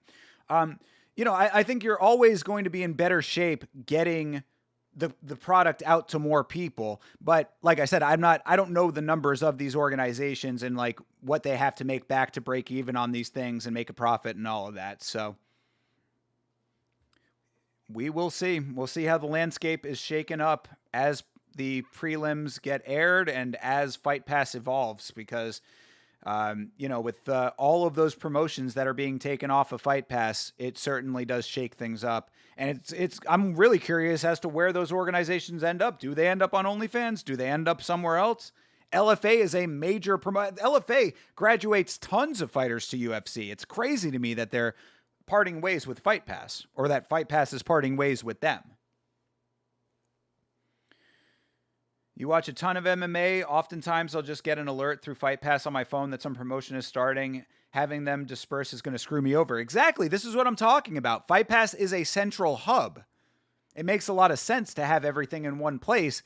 Putting it all in a number of different places is going to make it harder for the consumer. And again, consumer satisfaction is the ultimate goal, I would think, for a lot of these organizations. In fact, really what they're doing is opening the doors for a new organization like a Fubo or something like that. I think Fubo just got bought out by Disney, so maybe not Fubo, but something like a Fubo, some smaller live streaming organization. I guess OnlyFans maybe could be it, but like an organization that has the infrastructure for live streaming, they're opening up the doors for them to be the new premier organization for MMA. Okay, LFA is not there anymore, whatever, Tough Enough's not there anymore, whatever those promotions that all just got let go, all 5 of them could just go over to, Yama Industries, and now Yama Industries is the new place that you watch all of your regional MMA. And then Fight Pass just ends up getting phased out. Now, how they make that work financially, that's up to them to decide and make work. But like, if they can make it financially feasible and viable, then consumers win. If 8 ever get a dog, if you ever get a dog, you're gonna name him Zeus Papadopoulos. Let's go, Andy. It is a baller name, although Zeus is getting kind of wrecked, or he was anyway. He's on top now. Luis Senior Bills. What is Senior Bills, I wonder? Maybe he's a big fan of Buffalo, New York. The 2 most successful and long-standing regionals, Tough Enough and LFA, air prelims free on YouTube. There you go. And now they're going to have to find a new place to air their main cards, right? Because I think both of them were ones that got cut in that recent spat of releases. Like, I want to watch Lux, but I'm never going to go out of my way to find it. Well, there you go. That's the agreement that they have with Fight Pass that makes it viable, is that you get to air your stuff in a centralized location so everybody knows where to go to get it, and by extension, we get the content. So, you gotta make that work between the 2 of them. Just a pro tip, bookmark the Tapology schedule on your phone. Easiest way to track every show happening day by day. You can filter for only those being aired and streamed somewhere. That's a good call. Yes, I personally go by Kapoza and grabakahitman.com. Shout out to Kapoza for always doing basically the same thing there. But yes, Tapology is a very good resource for that as well. Yeah, I'm constantly, every week when Kapoza updates Grabaka, I'm always checking that for these kinds of things. Yama and Vandalay Industries, let's go. LFA is getting a TV deal. Oh, okay. For clarity, none of them got cut. Okay, thank you for the clarification on that then, because that's what I thought was the case. I thought that they had gotten released. So, all right, I will adjust my thinking about that.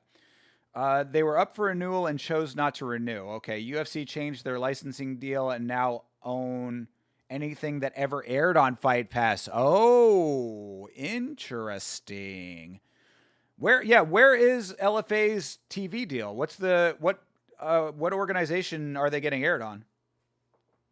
Kind of dope. It is cool to see more MMA being aired on regular television, if that's the case. Excited for LFA on TV. Yeah, I'm curious about that. The shows leaving are actually more confident ones, not the low-hanging fruit. That's why I thought it was so interesting. And that's definitely interesting too. Can you MMA Dungeon, if you are you a member of the Discord? If you're not a member of the Discord, if you could join the Discord and post a link to an article or something about that. I'm interested in the rights deals that you're talking about there. Cuz yeah, that's a pretty major change that Fight Pass now owns all of their content. That's a major change. A lot of variety in the ring girls. Yes, you ain't kidding. They're certainly catching my attention as well, commentary team. Commentary is on it with the ring girls, just like your boy. We were talking about that. Are the rule sets for regional promotions that air on Fight Pass the same as the current UFC ones? That's a good question. I think it varies. I think it varies promotion by promotion, because some of them will be on the universal rule set, like One Championship is, and some will be on the unified rules. Not gonna lie, I fucking miss Bellator, brother. Same. I always appreciated Bellator, and after what that has become with PFL. I think a lot of people miss Bellator. Oh, wow. Bro, banana peeled and got a flying knee knockout. Damn, there have been some good finishes on this card so far. Switch knee knockout and almost banana peeled himself. Papadopoulos getting the Papastopolis. They haven't announced it yet? Oh, okay. You have some buddies involved in the show who confirmed they are going to linear TV, and Helwani had reported the same. I can honestly find out and privately DM you. Hey, brother, by all means. I mean, I don't want to break any news that's not able to be broken. I don't want to, I don't want to jeopardize your confidence there, but I'm always interested in these kinds of things. Like I said, I cover the culture of the sport, business, crime, rumblings, rumors, gossip, that type of thing. So I'm certainly interested. But exclamation point Discord will get you into the Discord if you want to join. We got a great group of guys in there. And ladies. PFL is by far the worst second option we've ever had. That is about the most factual thing I have ever said or ever seen. I mean, what I have always said about it is that, how the fuck did he get a knockout off of that? Bro, that is some... What's the replay of this?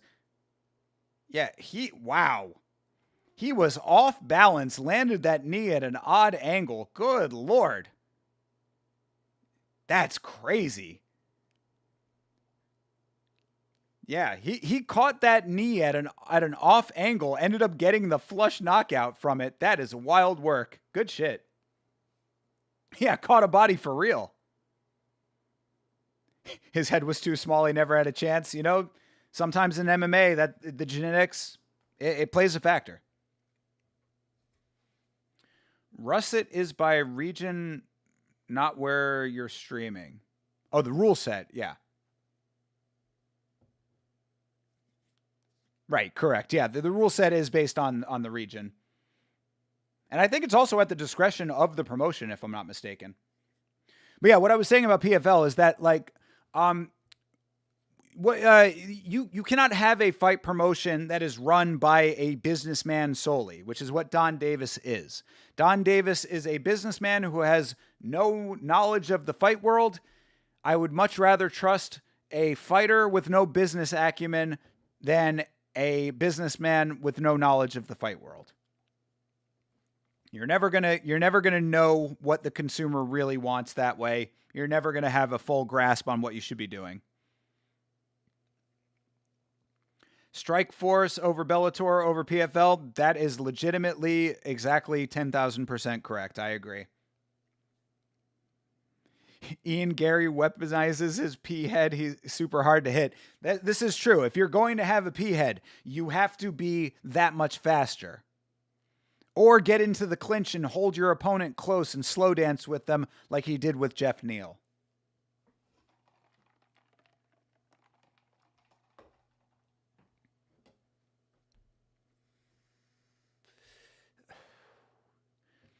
Yeah, Zeus Papadopoulos getting the Papastopolis.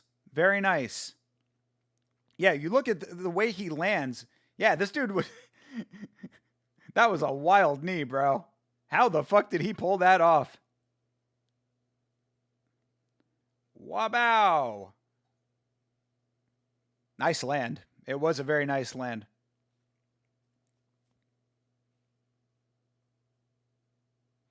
Yeah, very interesting times when it comes to the right deals with all of this stuff. What I'm hoping is at some point that I can get linked up with a reputable fight promotion and air their fights on the channel, split the revenue from the streams with them, and be able to show the fights to the audience live so that we don't have to be doing this like half and half thing. That would be ideal at some point. I would love to do watch-alongs that way. All right, Jovan El Huacho Paello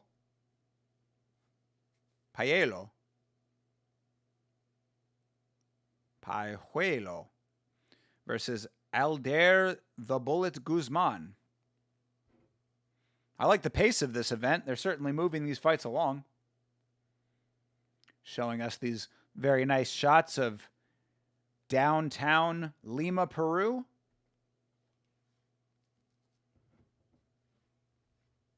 got a lot of love for Latin America.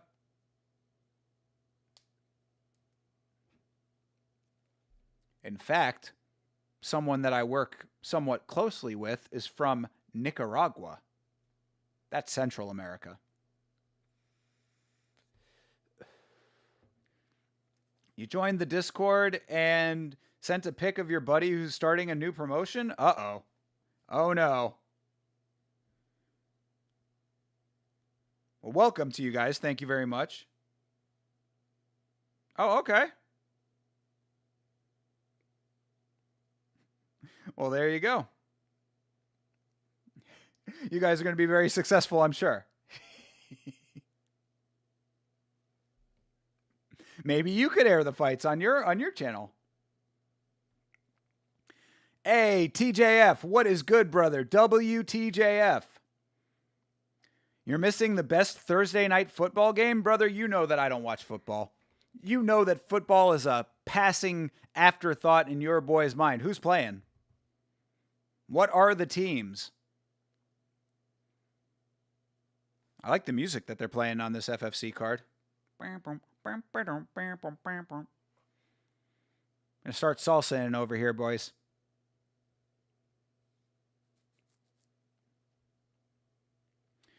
Seahawks versus Rams. It's crazy, though. Why is it crazy?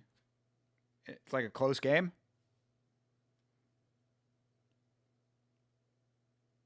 Ray Sefo, yeah, got you. True. Well, I mean, at least he sold out. You know what I'm saying? At least he got the bag, hopefully. Rams just blew a 15-point lead. Yikes. Playing college style now. What happened to Scott Coker? Where'd Scott end up? I always liked Scott Coker. Scott Coker, one of the few people in mixed martial arts that no one ever has a bad thing to say about. Fighters liked him. Other promoters liked him. Dana was cool with him. Everybody liked Scott Coker. I was always curious what ended up happening to him.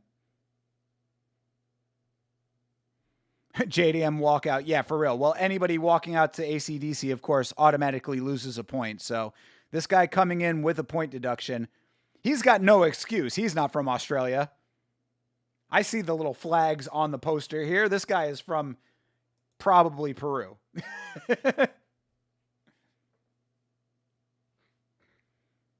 I mean, for the pure amount of times that you have heard this song being walked out to, you'd think that people would be a little bit more unique. Next guy's going to walk out to Red Hot Chili Peppers, and I'm going to fucking throw my headset through the window. Scott Coker was goated, exactly. That's what I'm saying. Yeah, Scott, no one ever had a bad thing to say about the guy. What would my walkout song be? I have always said that my walkout song is Sleeping Giant by Mastodon. One of my absolute favorite songs of all time. One of the best songs ever written. Can't stop, addicted to the shindig. 10-7 nose ball. One of the most overused songs of all time. If you walk out to AC/DC or the Red Hot Chili Peppers, you automatically get a point deduction on the Yama scorecard. Thoughts on Islam's teammate popping for EPO? Which one? Who was it? Either way, concerning. This is an interesting walkout. What is this guy doing right now? He's got a mask with a whole bunch of dangly things on it. That is one hell of a gimp mask that this dude has. What is that mask? Oh, Movlid Kubalayev. Yes, I did hear about that. Yes, that was in PFL, right? That just happened.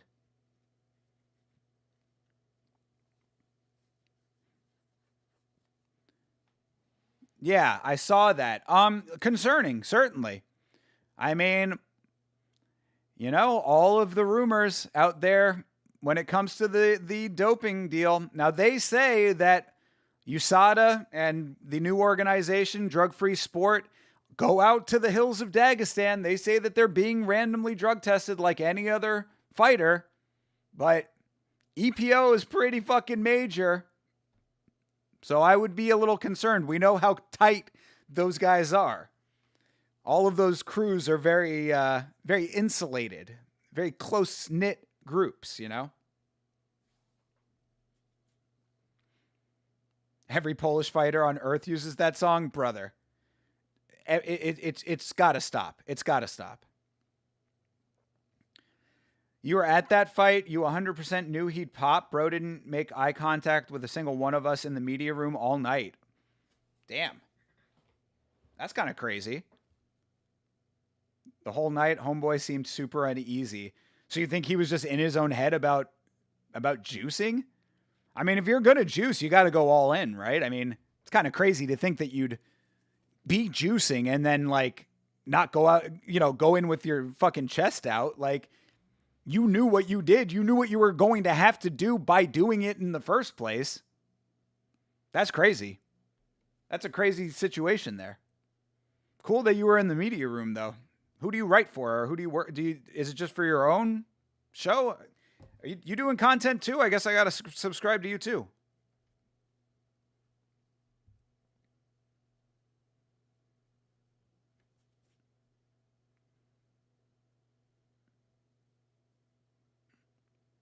Oh, okay. This is seeing what Nav posted in here. They're talking about EPO. Yeah. Yeah, got you. Been suspended for 1 year. Yep. That's bad news. That's bad news. Certainly does not bode well for the Dagestan camp. Where there is smoke, there is often fire. Yeah, thank you. Appreciate it, Nav.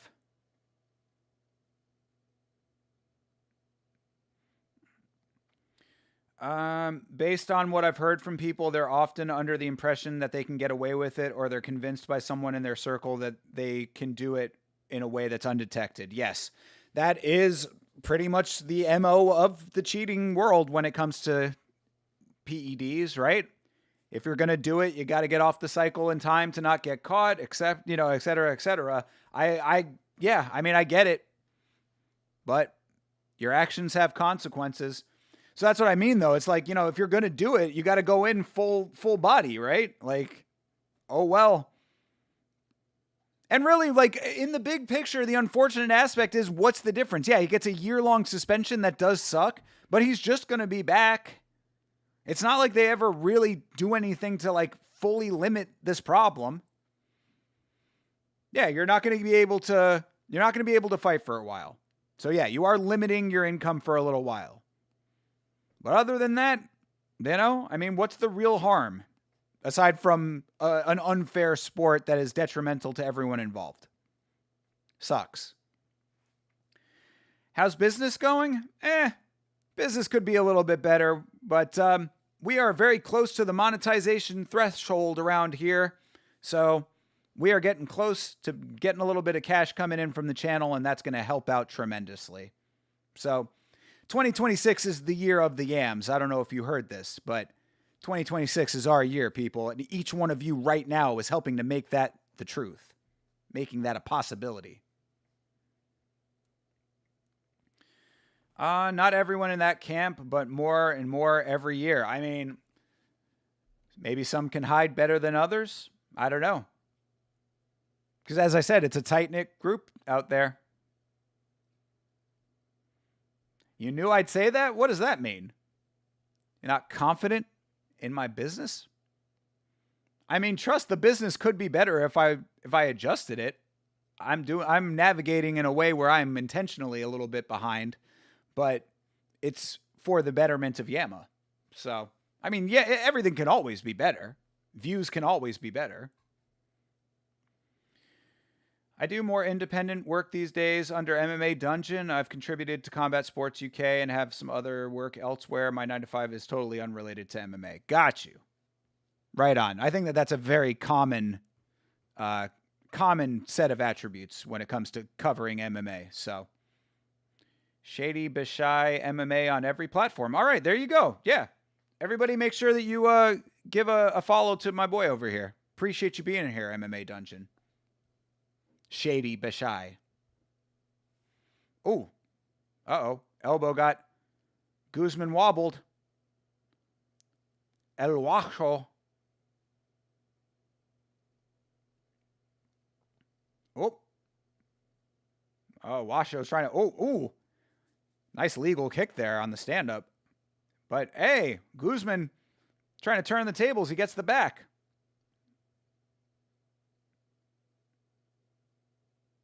Wow. Action-packed fight so far. I do appreciate it on FFC that these guys are going for it.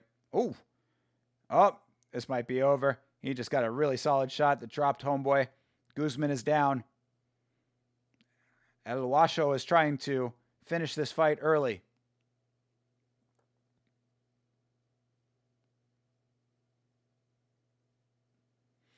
Yeah, I'm gonna let me get on YouTube here real quick and subscribe to MMA Dungeon.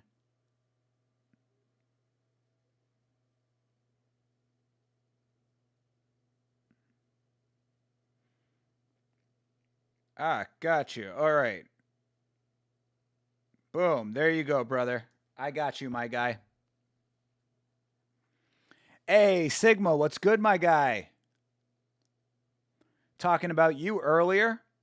I did some research on those custom rash guards you were asking about. There is potential for those to be created, but we got to get a number of people who would want them. There's a minimum. Both these guys going for it right now.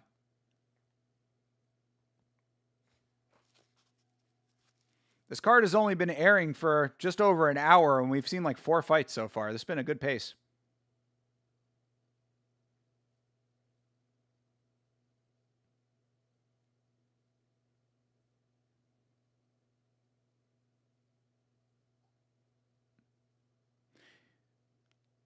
Yeah, El Washo. They're calling him Washito.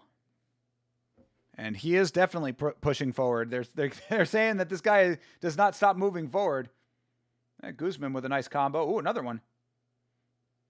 But yeah, El Washo over here he's not taking no for an answer right now.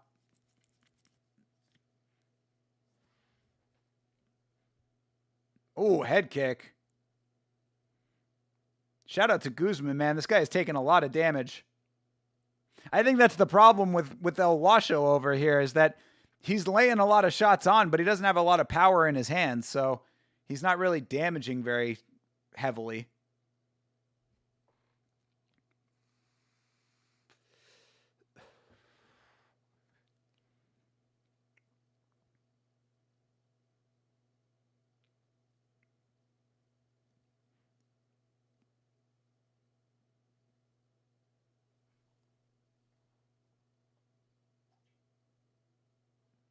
Is this the Peru card? Yes, it is. Lima, Peru. We know this because James Yantop was there in person. He's like the FFC's claim to fame. FFC is the only place that he can get wins. Look at his record. So yes, we are hanging out with the Peruvians today.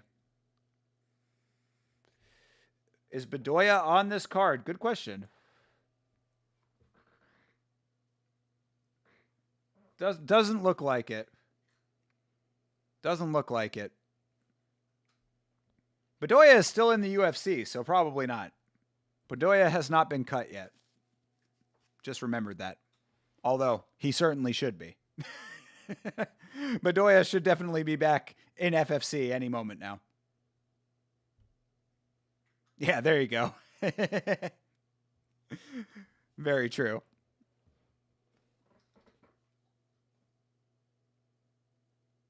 Sigma favorite song is Soul Provider by Ian. Ian gets a lot of love around these parts. Yeah, I got to listen to more of that guy. He's not bad. He's actually got bars. He's actually got flow. Something that seems to be significantly lacking in modern rap.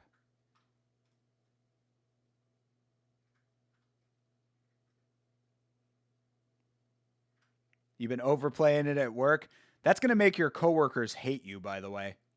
You know what got overplayed for me at work was Oliver Tree. You know Oliver Tree? That song, I fell down to earth from a million miles away. La, la, la. That song.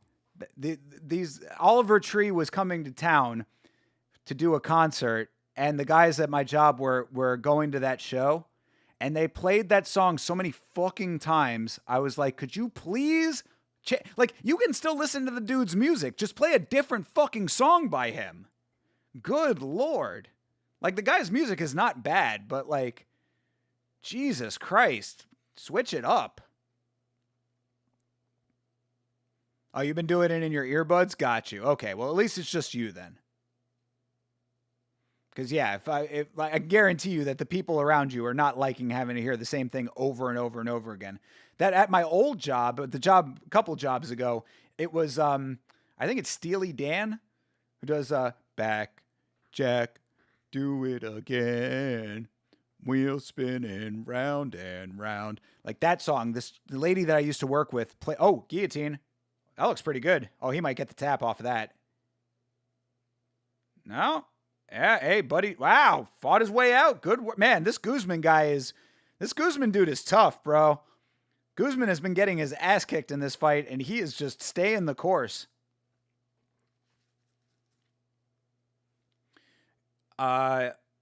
Is he the bowl cut guy? Yes. Yeah, he is. The bowl cut mullet. Quite a look. Bowl cut, mullet, and ridiculously oversized suits. Quite a striking image. But, yeah, I mean, both of those songs that I referenced there, the Steely Dan song and the Oliver Tree song, not bad songs. These are not songs that I hate. I'm just saying, I don't need to hear them 700 fucking times. Another one was Walking on the Moon by the Police. Another not terrible song. I don't love that song, but like, I don't hate it. But god damn, change it up. Hit you on IG. My YouTube is weak. Yeah, got you, bro. I'll follow you back on IG. Yeah, I got you.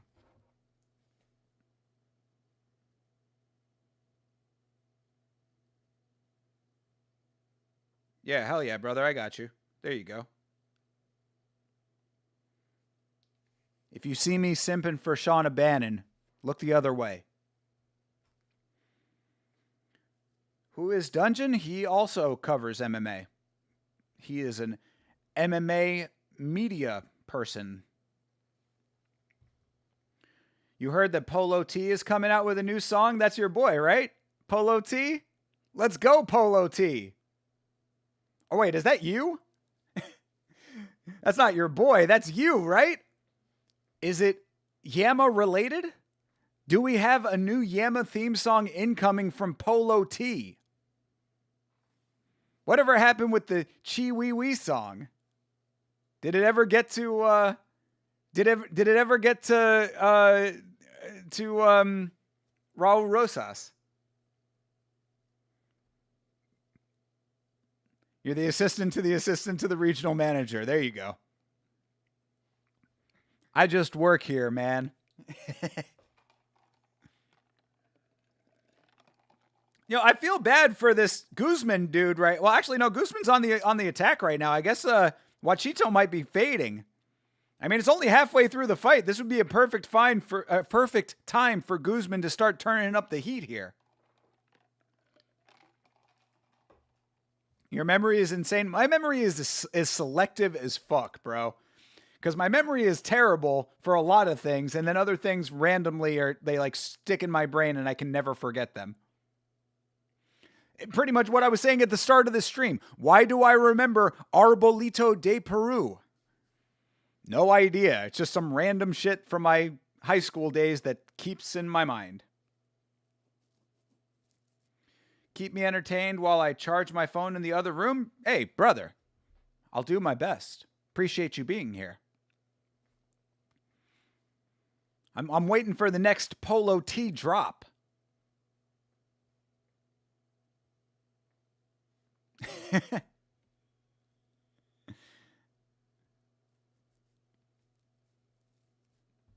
I don't forget the support of the channel, brother. That's what I'm saying. Everybody's saying like, "Oh, well, when Yama blows up, don't forget about us, bro." I will never forget about y'all. Like that's a promise. These guys are going for it. This is a good fight.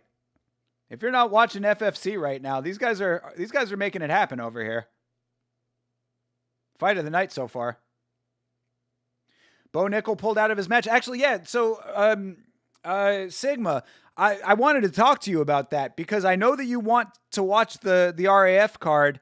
I'm certainly down, but they have had a whole bunch of changes on that card, from what I understand. I think Bo Nickel pulled out. He got replaced by Yoel Romero. Am I not mistaken?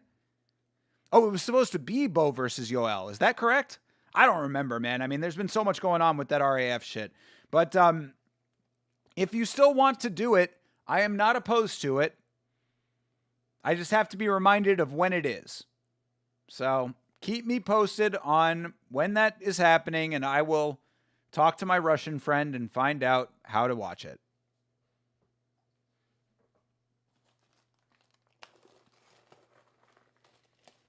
Yeah, we got one more round of this fight, and this has been a dog fight between these two.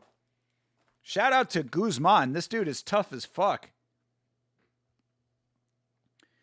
He's going against Pat Downey now, who's coming off a win of Tech falling Buckley. Yes, I do remember that. Ah, our Fupa ring girl.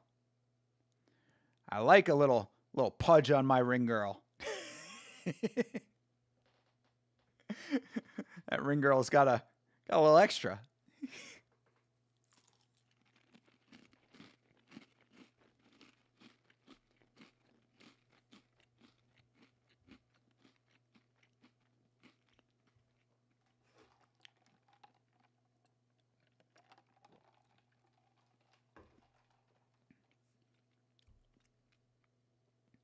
Fupas look disgusting.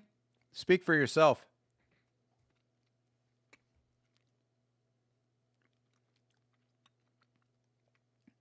Bro, these guys are going for it, dude. Yo, Jovan Payejo.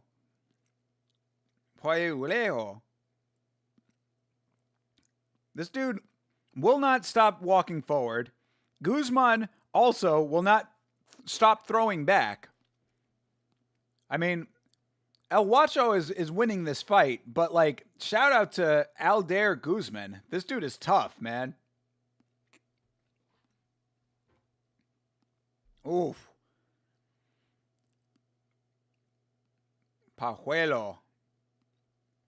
I saw a skinny woman with it somehow at work. Didn't think it was possible. Yeah, that's crazy. That's crazy when that happens. Ooh. Yo, El Huacho. El Huacho trying to finish again. El Huacho has dropped this dude like every round. Oh, punch to the back of the head there. Dropped him again. Oh. El Huacho is beasting right now, but yo, Guzman still trying. Oh, kick to a downed opponent. They must be on the international rules because referee did not step in.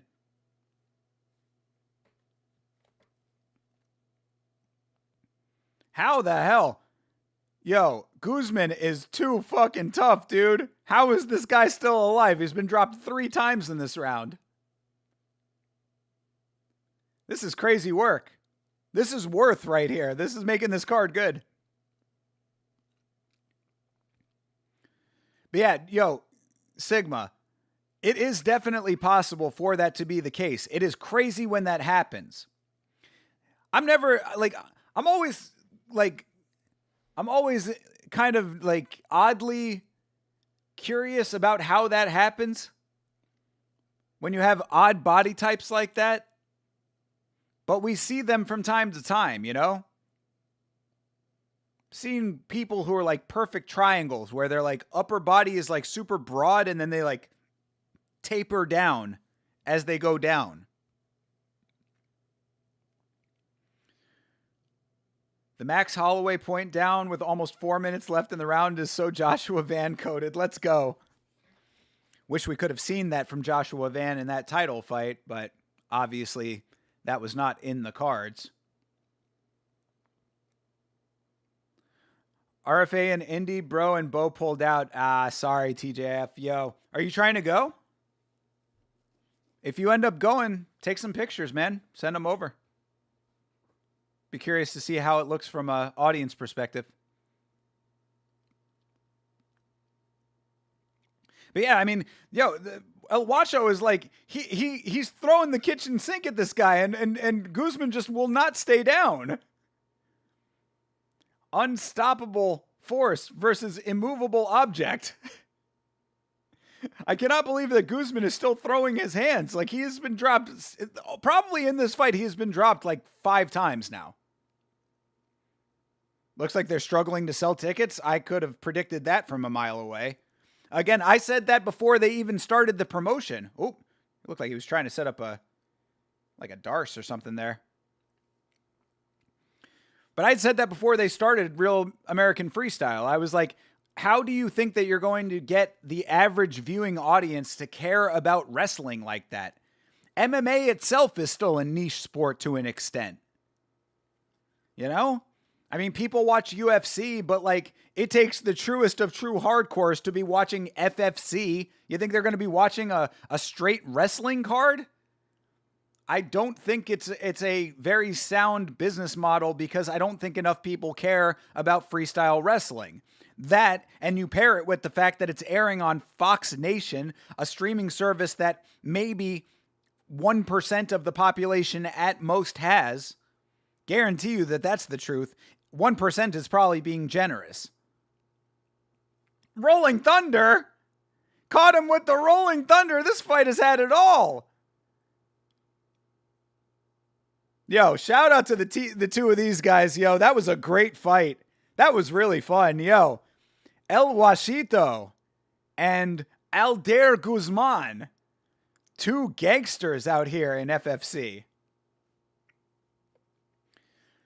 They're doing bundles now, but it wraps within a year. Bundles for what? Tickets and the streaming platform? Love the South Park bit about wrestling. You're talking about, but South Park is like pro wrestling, right? Did they do an actual bit about freestyle wrestling? I cannot believe that this bro tried to land the Rolling Thunder. That's wild, dude. Bro really hit him with the Rolling Thunder. He didn't get it, but still a great move, because what else can you do against this guy who will not go down? Bro would not stay down. Yeah, that was a great fight. That was a lot of fun. You think it's going to end? You think it's going to end within the year? I mean, I hate to say that could be the case. Yeah, he definitely kicked a downed opponent there. Bro's knees were firmly on the ground.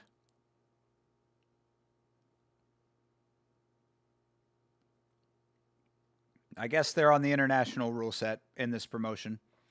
But yeah, I hate to say that probably is the case, but I don't know. Maybe Fox Nation keeps it going longer. The fact that they have the broadcast deal. Fox Nation, of course, needs content for their fledgling streaming service that inherently is going to alienate half of the population by nature.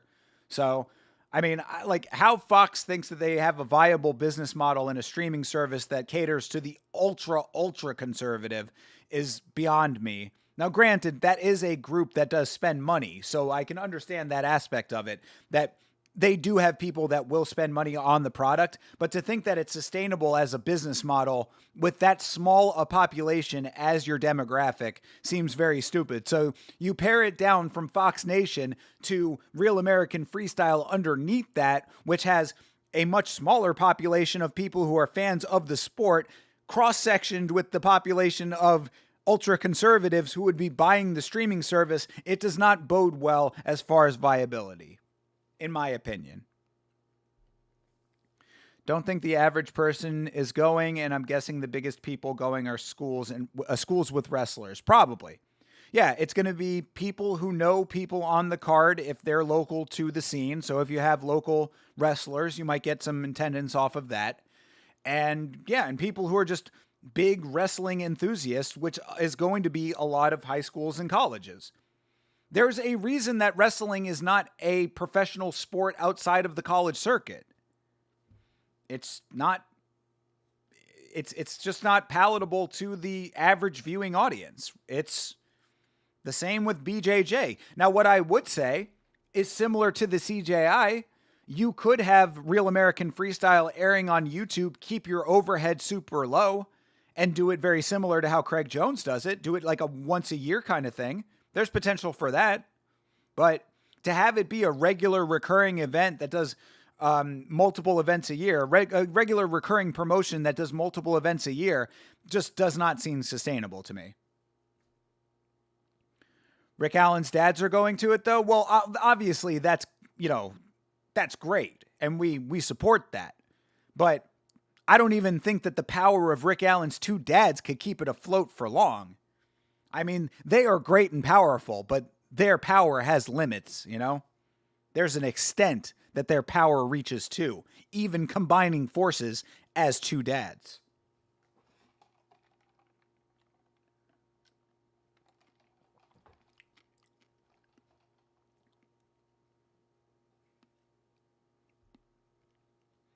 Yeah, shout out to Washito over here, getting a very solid win. Do you celebrate Hanukkah? I not really. I acknowledge that it's happening. We to be perfectly honest, we never really celebrated it back in the day. Like when my grandparents were still alive, we did, because they were more religious.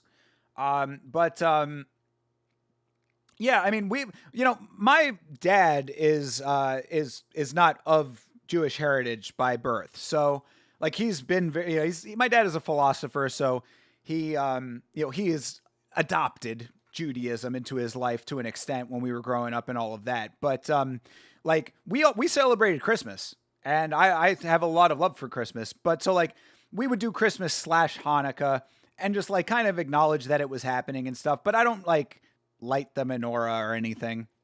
I'm not particularly religious myself. But I always try to, I'm more of I guess I have more of just an affinity to Judaism, more so because of how tremendously hated Jews are in the world right now. Granted, I understand Israel, all of that. I get it. I'm not supporting what Israel is doing, but I am saying that there is a difference between Israel and Jews, and anti-Semitism extends past Israel in a major way. I don't want to bring the mood down, but there was a very large terrorist attack in Australia recently that was targeted at the Jewish community. So I have to stick up for the underdog in that situation. The modern tap-out sponsored gear is trippy. What the fuck? Yeah, no, well, that's funny that you say that, MMA Dungeon. I was just talking about tap-out. Well, we were talking about tap-out on the review that we did of the film Warrior. So if you are a fan of MMA films, you should watch our series MMA on Film, myself and Chase Parton breaking down MMA-related entertainment media in excruciating detail. Our review of Warrior was just under 4 hours long. Our review of the movie Bruised with Halle Berry was over 4 hours long. But yeah, we were talking about Tap Out in that, and I was saying that, yeah, Tap Out is still around. Tap Out is still in Kohl's. If you go to the Tap Out website right now, they've got a big thing about where to buy, and if you've got a Kohl's local to you, you can go and get Tap Out. So Tap Out never die. Since when does Tap Out sponsor anything in the modern day? Is that bootleg sponsorships? That would be hilarious if it was bootleg sponsorships.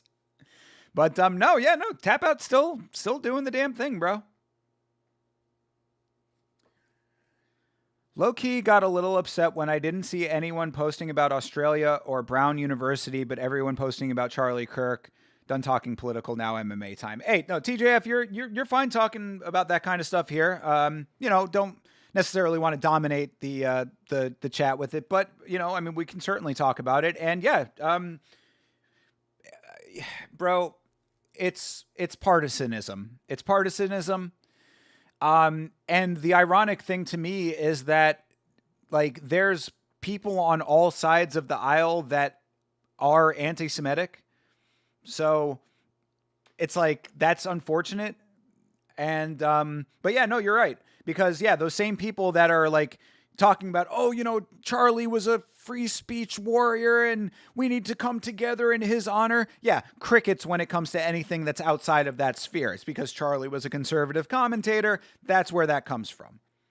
And look, I am neither conservative nor liberal. You know this. I am a libertarian in the classical sense. I don't ascribe to either of the political ideologies as the country presents them. I have my own set of beliefs that takes from all sides of the political aisle. I am a humanist. I want human connection, and I believe that that is what is sourly lacking in modern society, is human connection. So when we talk about these kinds of things, yes, everybody having this major outcry of support and sadness over Charlie Kirk should be showing that same human response to those things that you mentioned.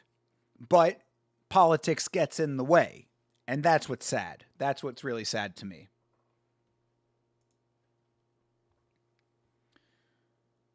All right. That is my political soapbox that we can get off of, but had to be said. Because yes, I have specifically, well, not specifically, but just I have not spoken about the Bondi Beach attack. But, look, that happens often, more often than people will admit or give credit for. In fact, when I was up in Pittsburgh, which is one of my favorite cities in the world, I was right outside of a synagogue that got attacked in a very deadly attack in Pittsburgh. So, all of this anti-Semitism that's going around in the world nowadays, and it's like a lot of people make it into jokes, and it's like, look, I'm cool with jokes, whatever. Just know that it goes farther than that. And that's what really sucks. The card is on YouTube, right? No, this card is on Fight Pass. So get yourself your free 3-month trial of Fight Pass, and you can be watching along too.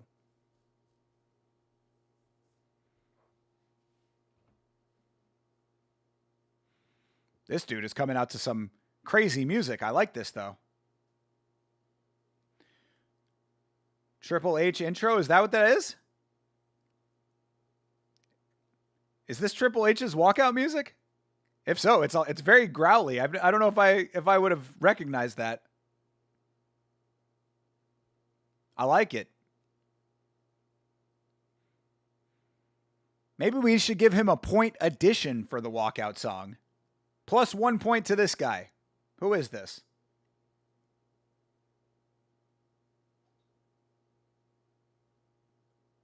This is Gallendo?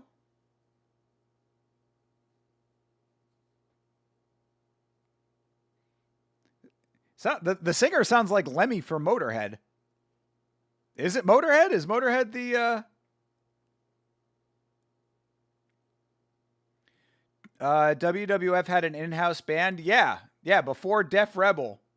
And they wrote this one, would perform it live when he'd come out and spit the water. Okay, fair enough. Triple H walkout music is lit. This dude's winning the title. Let's get it.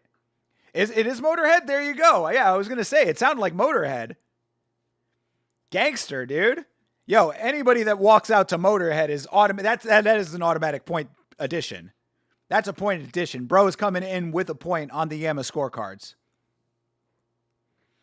So this is Paulo Terremoto Oliveira. That was the first guy. But our boy with the Triple H walkout is the next dude. Terremoto. Earth mover?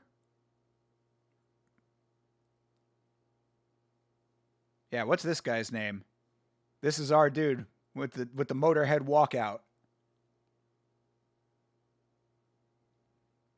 Yeah, Galindo. Jose Pepe Toro.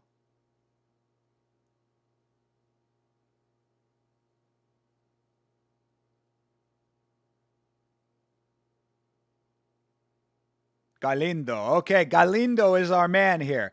We're going for Galindo. Galindo. En la casa. Triple H ruined WWE, but we cool, never going to watch anyway. Why did he ruin WWE? What did he do? Oh, I did hear. I mean, look, I'm not the biggest wrestling guy nowadays, but Chase was in the Discord talking about John Cena getting choked out and how upset his fans were. Going out like Tommy from Warrior.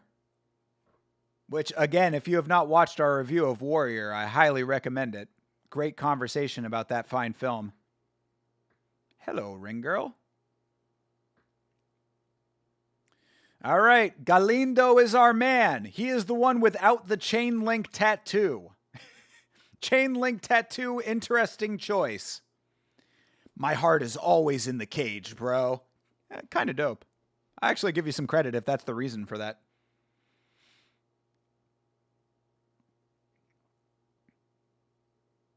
I think I gave him a good reason for that tattoo.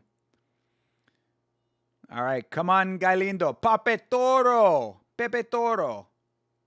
Oh, nice leg kicks for Oliveira.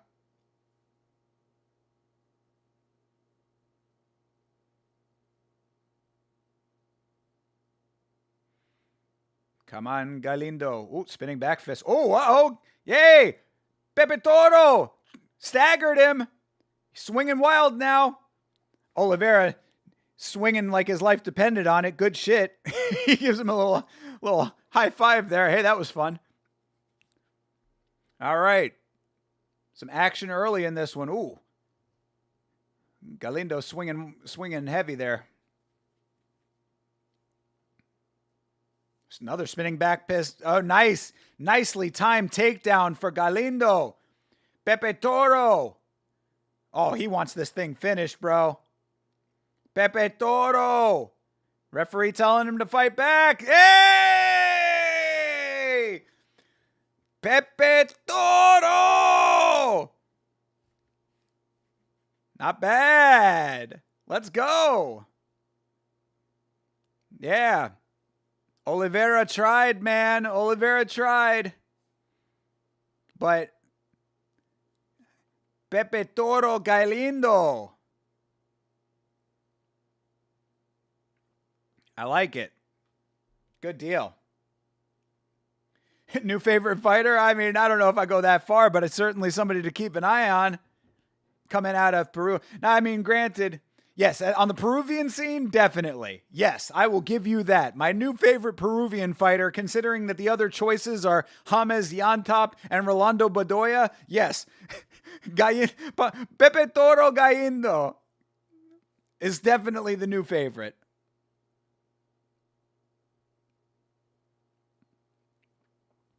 I mean, to his credit, bro, he staggered him. He had good fight IQ to know that he was staggered. He went in heavy with the shots, didn't get the drop off of that, kept going, timed the double leg perfectly, and then when he had him on the ground, he did not stop with the hammer fist. This guy was really on point with his fight IQ, I thought. Now, quality level of his opponent, that's besides the point, I suppose. You can always say that this guy was not of the caliber that you'd be seeing elsewhere. But when it comes to the instincts that you need to have in this sport, he exemplified good fight IQ. So I think you got to give some credit here to our boy Pepe Toro.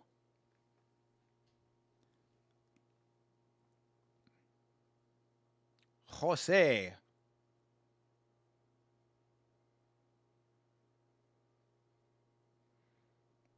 He's the ganador. Jose Pepe Toro Galindo. Yeah, I like the name too. Rolls off the tongue, as so many Latin names do. Jose Pepe Toro Galindo.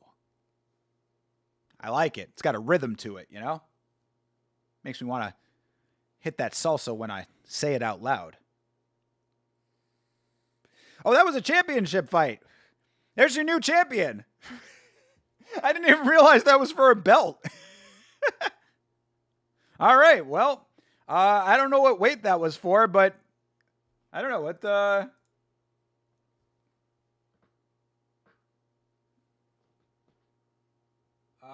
Middleweight, I think peso medio. Yeah, peso mediano. Yeah, so I think that was for their middleweight belt, even though he's a small middleweight. If maybe the weight classes are different.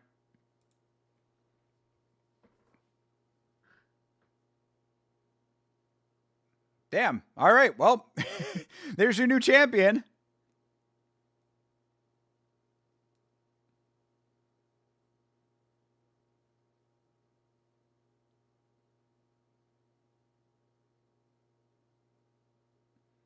Good deal.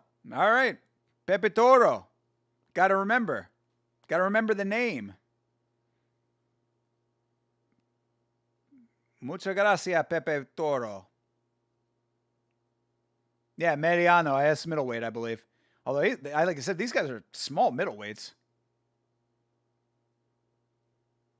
Yeah, that double leg was really nicely timed. Beautiful double leg takedown. And then hammer fist just raining. It is raining fists. Hallelujah.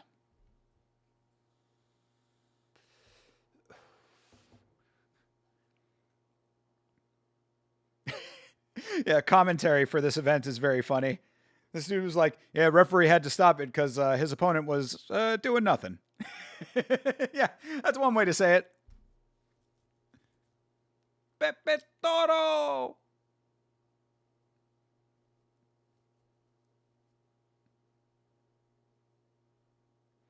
Cappuccino. Lemuel Cappuccino is coming up next. Suarez versus Jorge Coqui Bardales. These are great names on this card, man. I like FFC. This is fun. Music is good. I'm feeling it. It's a nice way to spend an evening. Plus, this card is flying by. I mean, we've only been on for, just over 2 hours? Plus a half hour of that was us just chatting. So, I mean, this was 2 hours. We've gotten like 7 fights in. They really turn these things through. I love it. I love the regional scene for that. Get in, get a couple fights in the evening. I love this.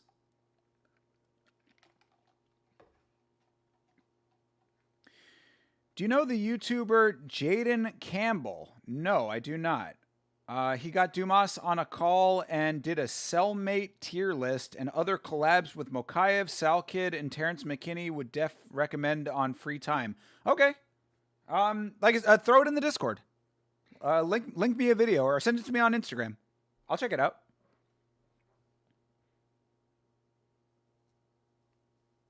Admittedly, I do not watch a whole lot of MMA YouTube.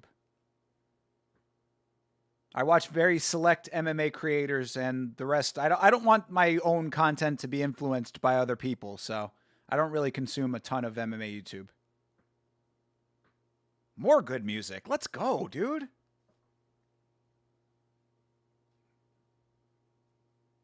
Dude, yes. Music is on point for this event. Like it because you get to see the personalities of the fighters. Yeah, I can get with that.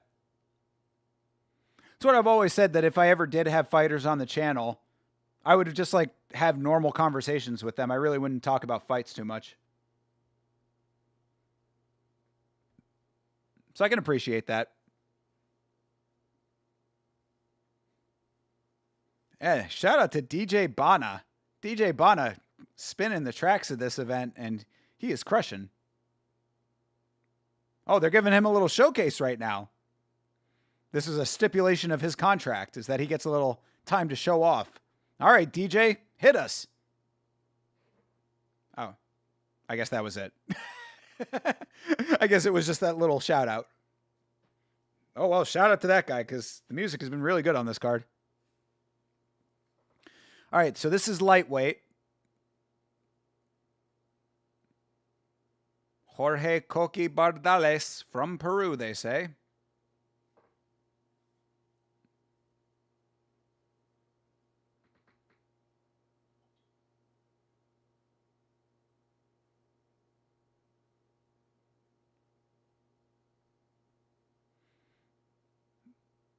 Oh, he's a submission guy. This guy has 4 submission wins. Let's see if he gets another one. See if CTE is correct and we actually get an armbar. We have not gotten a single armbar on this card so far. Good knockouts, but no submissions at all, really.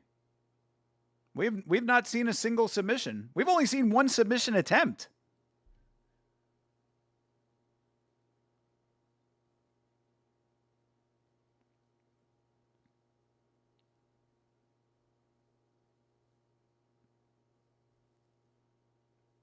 All right, well, we will see what Koki can do. What can you do, Koki?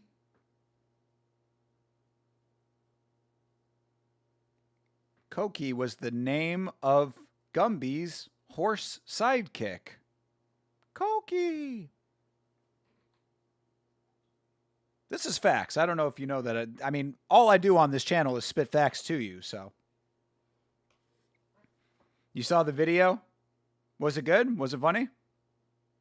You never linked me to the Clavalcade or whatever guy. The guy you were talking about on the podcast. I still need to see what happened with that when he went and got choked out or whatever. Jaden is the little industry plant? Really? Interesting. But industry plant by who, though? You know what I mean? Like, big MMA? Like, who is going to industry plant him? Oh, commentary saying that they bet on this fight. Jaden himself isn't very funny? Okay. Well, I still want to know who's backing him then if he's an industry plant. How many subs does he have? Oh, this guy coming out to Macklemore. There you go. Timely. Very timely and relevant choice. What the fuck has Macklemore been doing lately?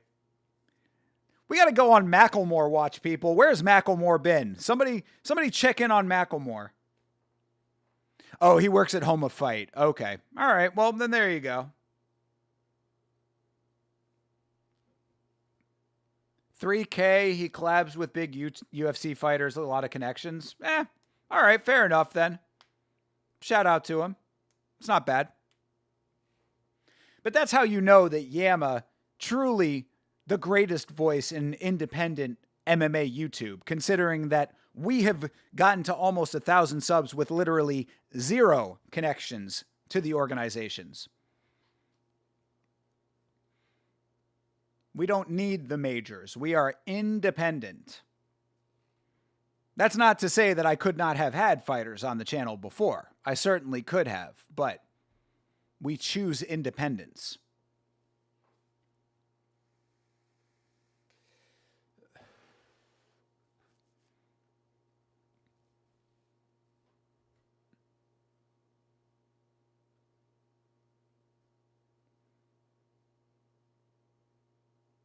I'm going to be checking in on Macklemore after the card, if you all are curious and worried.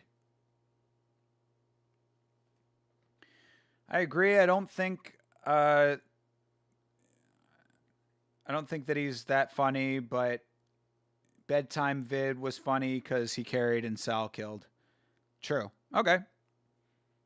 Yeah, bedtime is very popular from what I understand. I listened to one bedtime video and thought it was okay. I didn't really see why he was highly exalted, but no disrespect to the guy. I was like, yeah, that's fine. It's fine if people like him. That's, all good. I think it's very impressive to be able to make a big name for yourself in the MMA space, being a faceless channel. All right, Koki Bardales.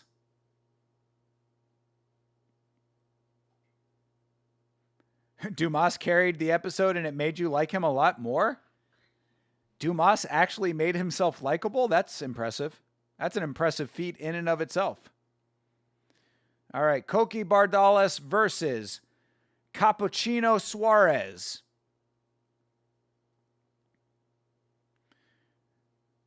Bryce Mitchell and him not knowing Ian Gary was funny? Good Lord. Speaking of Bryce, keep in mind that coming up sometime soon, probably next week, we will be doing some full-length watch along / commentaries on full episodes of the Ark Insanity podcast. So if you have the stomach for it, hang out with your boy. We will be going through Bryce Mitchell's podcast point by point, breaking them down in excruciating detail. It's going to be a time. It's going to be a time. Trust me. This is the endurance round for your boy when I do these things. But I'm looking forward to it. Never heard Dumas much other than him being charged. True. But hearing him speak, he's nice and his community is very uplifting, but he just needs to listen. Okay, if you say so, bro. I mean, his criminal record would say otherwise, but I'll take your word for it. He is a Florida man, so I guess I got to have some camaraderie with him, but that's where it ends. All right, Lemuel Suarez versus Jorge Bardales is underway. Suarez.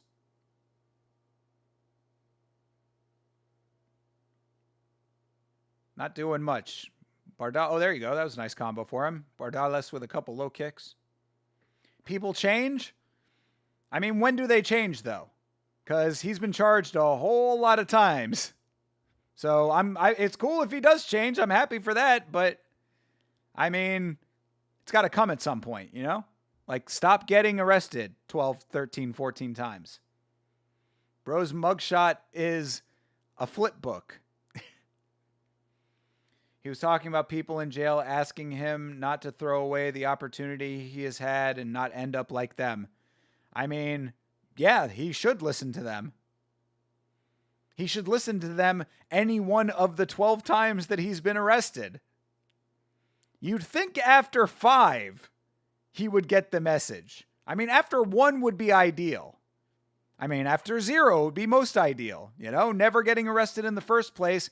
Many fighters have that as their circumstances. But if you do end up going to jail, you would think after stint number 2, 3, 4, 5, 6, 7, 8, 9, 10, any of those would be a perfectly good time for him to learn his lesson. Whoa, another banana peel. Good Lord, they are slipping around on this card. Cappuccino on his back. Bardales on top now. Also, he was going off about the people saying he was in a doghouse. He said it was actually a shed. Yeah, okay, fair enough. Great correction. Very important distinction that you made there. Not a doghouse, it was a shed. Okay. Does it really change the facts? Bro was hiding in a shed.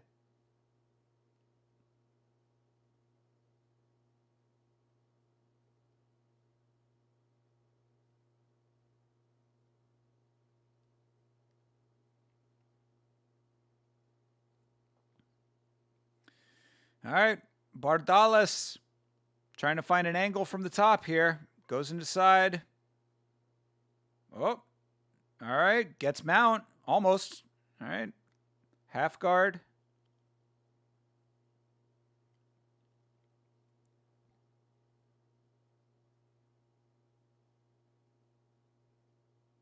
I mean, Bardales is the submission guy here, so being on the ground is kind of where he wants it to be. You already know your boy lost money last time Dumas fought, but I still believe in him. Hey, look, man. I'll just say that people with that mentality keep those fighters in the game. So they need people like you to exist. So I'm sure that he appreciates that. You need to watch it. Dumas is funny, even though he has some takes I didn't like. Okay.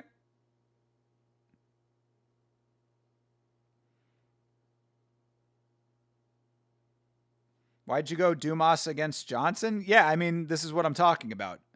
Dumas, that's the other part of Dumas that kind of sucks, is that he's been terrible in his fights recently. And I'm not just talking about the one where he gets kicked in the nuts and can't continue. He has regularly been not very good in his fights. He's been looking real bad lately. After round 1, you can see why. Yeah, I mean, you're kind of proving my point there.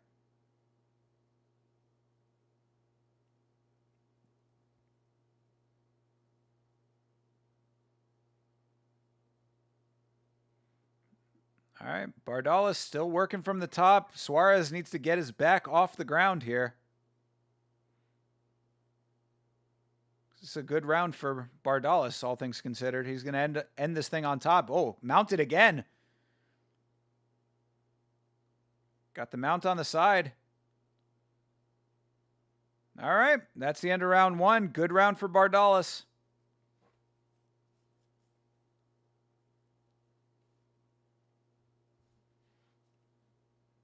He looked good in round 1 against Johnson. Which Johnson are we talking about? I forget that fight.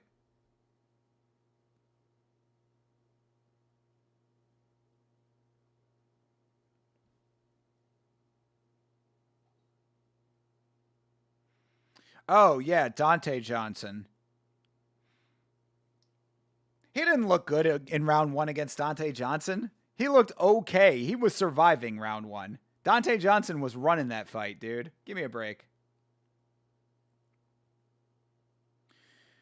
Is it an AI young boy or AI young boy 2 kind of night? That is you to decide, my friend. Hey, Hydra, what's good? The mod has arrived. I wouldn't have gone out if I knew there was Yama at home. Hey, brother, go out and enjoy your life, my guy. Yama will be here either way, but I appreciate you checking in. Yeah, we've been watching FFC tonight. Yeah, you know, we pop up on these regional watch-alongs.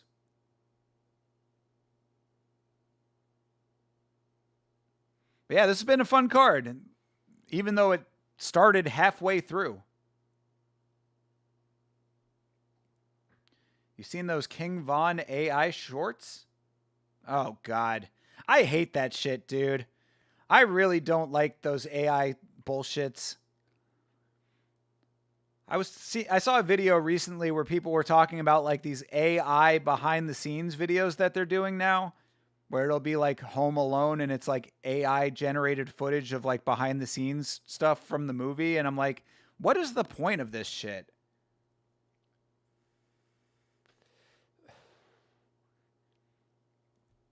You just seen the Asian girl with King Von? AI Asian woman with King Von? Kind of weird. Kind of weird.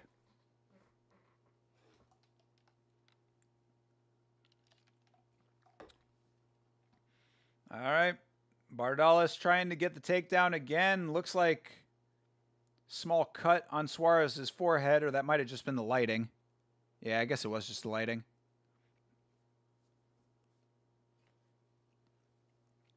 I don't know why people are talking about missing Vaughn like he's not a serial killer. Well, I mean, Traplore Ross makes a very compelling case towards that being the truth.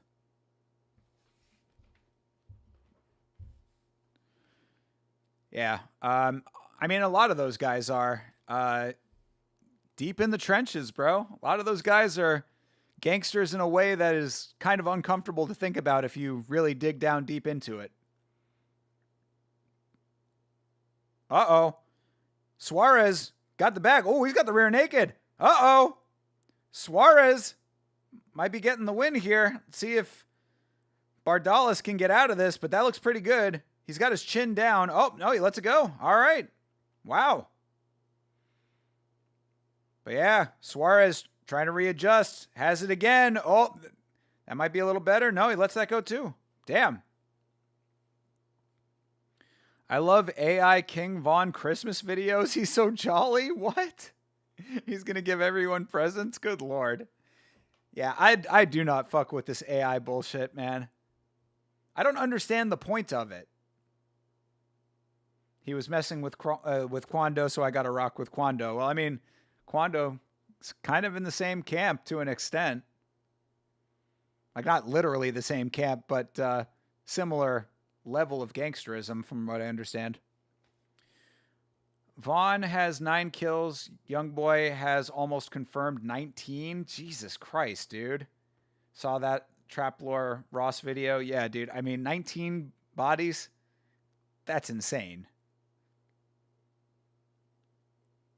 How can you tell when text is written by AI? I know how to. I'm just curious what your telltale signs are.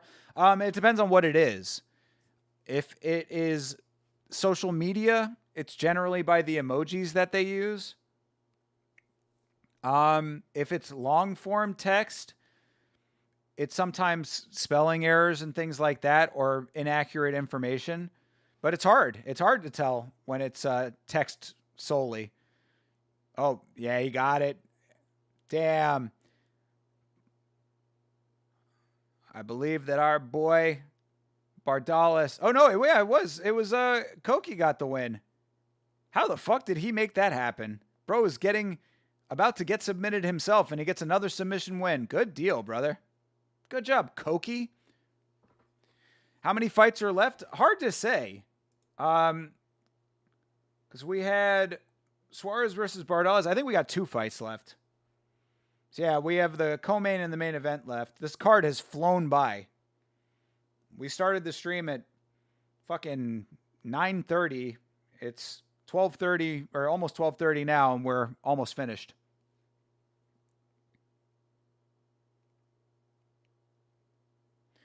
In Tears of War, he literally said he's got 19 bodies. Good Lord, dude. That's why Youngboy is your GOAT. You should not be glorifying this. Stop glorifying murder. The trap shit is not cool, bro. You can be Youngboy's best friend and he'll make you a 20. I mean, that's also, there's something potentially true to that as well.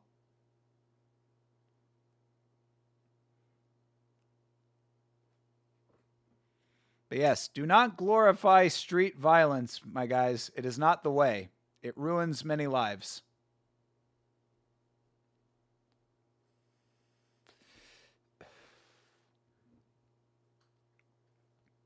For text only, you can tell it's been written by AI when it has words that you don't really hear / see people normally using, like maddening. I mean, but I use kind of flowery language sometimes, so maybe your boy should be writing for AI models. Maybe I need to have a Yamma LLM. Who the fuck are these guys? Who the fuck are you, Davos? What's up, my guy? How you doing? Are you also watching the never-ending cricket match between Australia and England? Shout out to Lachlan, enjoying your very, very, very long sport of cricket tonight in the Ashes. See, I'm learning. I love in the Brandon Buckingham video. Yo, shout out to Buck, man. I hope that he's okay. I saw that video that he put out about his health issues. I hope he's doing all right. Yeah, in the Brandon Buckingham video, they say they aren't killers and it's all made up, but they'll get Ross if they see him. I mean, yeah, it's all in Minecraft. You know what I'm saying? There's also a Wikipedia article that lists signs of AI text. It's an interesting read. Interesting indeed. That's why I dumbed down my AI in high school. Bro, don't use AI. Actually learn things. I'm worried that AI is going to make like future generations dumber. But who really gives a fuck? Fuck cricket? All right, if you say so. I know that Lachlan was interested. You wouldn't have graduated without Mr. GPT? Well, now you have to go out into the real world, though, brother. There's a real world out there that you can't always use ChatGPT for. But whatever. Hydra, I'm not TJF. I wouldn't hang out with young boys gang and trust nothing will happen to me. Okay. Well, good. I'm glad that you are staying away from that thug lifestyle, because nothing good comes out of that. Going good. How about yourself, brother? We are doing great. We are enjoying some FFC fights, interesting conversations in the chat as always. Appreciate you all being here tonight. Had a nice discussion earlier with Dungeon MMA. That was interesting. Fellow reporter on the scene, so to speak, although I would not consider myself a journalist. You're straight from the burbs. You don't want to mess with me. You're from the mean streets of Westland, Oregon, like Chael Sonnen. I use AI a lot, but I'll actually read its responses and make my own judgments instead of just blindly copying. And that's what you have to do. That's the bare minimum of what you have to do, for fuck's sake. Good Lord. You're using AI. I mean, like, you gotta alter that shit. Come on, man. I only used AI to berate it when I'm upset about UFC results until it stops me from sending messages for a while. What? Do you literally like yell at ChatGPT? And it gets to the point where it's like, look, man, I'm trying to be as nice as possible here, but if you don't stop, I'm going to have to stop you. All right. Yes, we do have wait.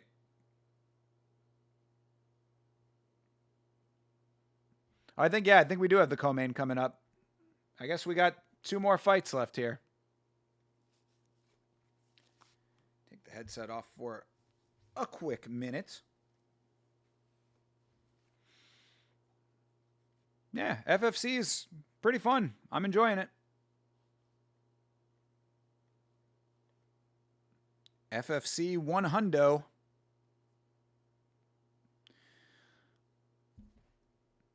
Literally just call ChatGPT a wireback cooler drinking tin-skinned clanker until my privileges are taken. Literally all I use it for, so I don't care.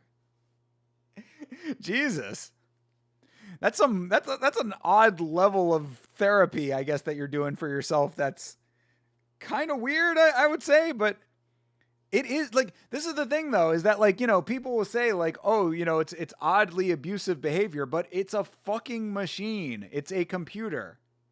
It does not have feelings. People giving feelings to computers is dangerous, I would say. A random title fight in the middle of the card with non-title fights after is very FFC coded. Yes, I agree. That was very strange. We had the middleweight title fight in the middle here, non-title fight there. I think we have a title fight in the main event.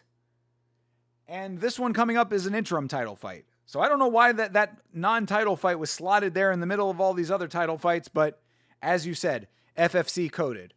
It is not our business to know the whys. You missed the pre-AI days. It was easier to find a job. Well, I mean, you got to use ChatGPT. That's one strength of AI, is that you can use it to help boost your job applications. You just need to know the right prompts in order for you to optimize your resume to be more palatable to the AI models that are scanning your applications and resumes. So there's actually, search it out on LinkedIn, John Dong. There's actually a great post a while back that gave you a number of prompts that you could feed into ChatGPT to help you improve your resume and cover letter and all of those types of things. So use it as a tool. It is just a tool, as always. It's a tool. Use it as such. It doesn't feel the insults. I wish it did, but alas, it cannot. Damn. Hydra, a serious hater of AI. It's an interesting level of disdain that you have. That's what you've been doing. Good deal. And you are doing it right. You still get rejected regardless of where you apply to. I mean, it's tough out there, brother. It is tough out there. Don't get me started on ghost posts. That's a real thing. E-Money J, what's good, my man? Yeah, what are the locks for this card? Did you have Koki as your pick? Did you have our boy Galindo? Pepe Toro? Because if you didn't pick Pepe Toro, then I don't know what to tell you, bro.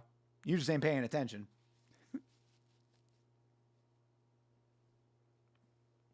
When I wrote songs and stuff, I used ChatGPT to critique the lyrics and give me feedback. I mean, fair enough, but have it come from the heart and they'll be good regardless. AI is just such a net negative in basically every sense. Plus, I can be robo racist, which is fun.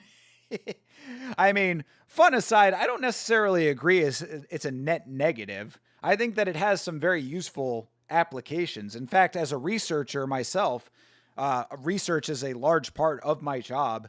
I think that it's a very valuable tool for research purposes. You just have to know the full extent of it. You know, at a certain point, it's not going to be able to help you anymore. So just cut it off where it needs to be cut off. But if you use it that way, I think that it's very valuable. I'm trying to develop my own app using AI and then make money that way, but I'm nervous it's not going to work out.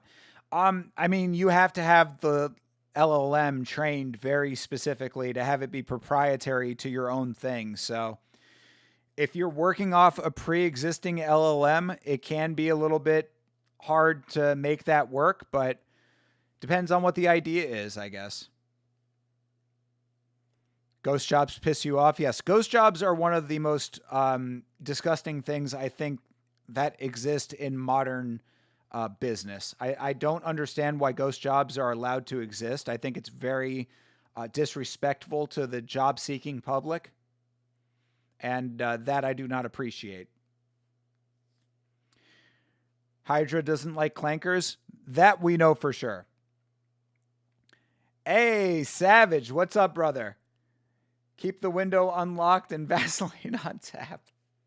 Good to see you, bro. I guess I'll be seeing you later as well.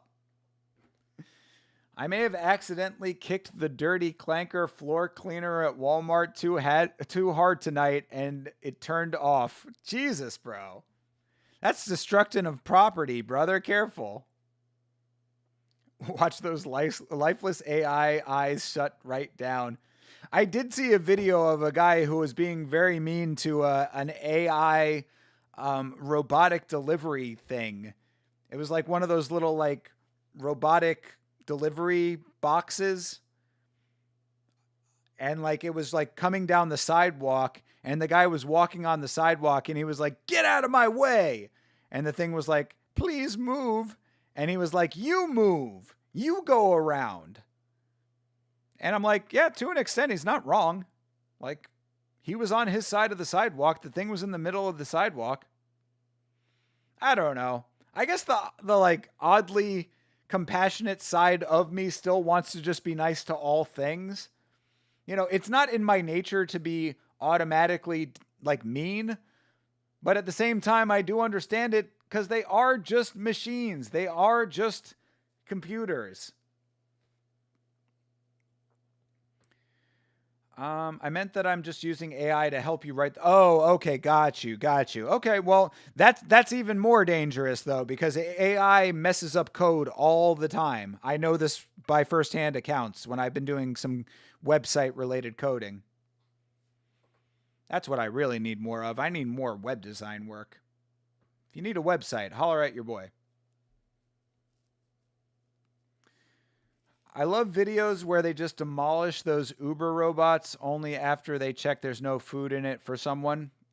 Fair enough. That's basically what this was.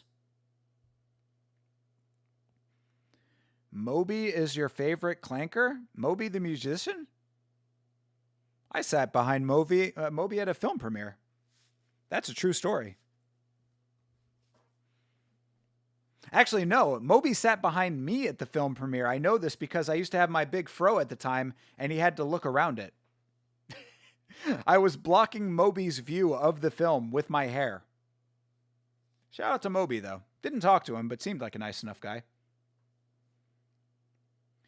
Automatic compassion for all humans, not those hunks of scrap. Yeah, fair enough. You're too unk for Moby? Not the musician. He's older than me.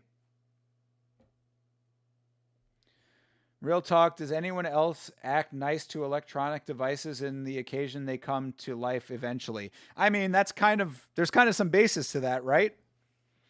I want to be on the good side of our robot overlords. I want Skynet to like me. Oh, so this co-main event has a new opponent. I guess there was a change of plans here. Diego the Joker Jumachi versus Jose El Ripa Vagno. This was supposed to be Suarez, but it is Vagno. Unless Vagno is just a different name, because it looks like the same guy in the picture. I don't know. Either way, co-main event coming at you.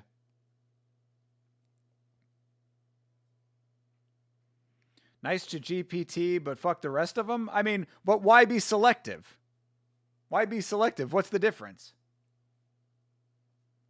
You're nice to your car. Anything with AI, get some verbal spankings for me. Yeah, you've made it very clear that you are anti-AI. I can understand it. The AI bubble is certainly bursting, and people are speculating that it's going to have major repercussions on our economy because a lot of the stock market is being propped up by NVIDIA, and NVIDIA's model is all based on their work they are doing with AI companies. So should that bubble burst, it might have major, major repercussions on the stock market. Nice kick for Vagno. Another nice kick for Vagno. Vagno using his length effectively so far. I asked GPT to explain a joke and told it thank you after. There you go. I'm sure it was very polite back to you. Ooh. Nice. Right hand lands for Vagno. Has the ghillie, but doesn't really have it. I don't want my computer to shock and make me go unconscious as I get choked out by my computer charger. See, these are smart ways to think, bro. Ghost in the shell. It's not even a ghost anymore.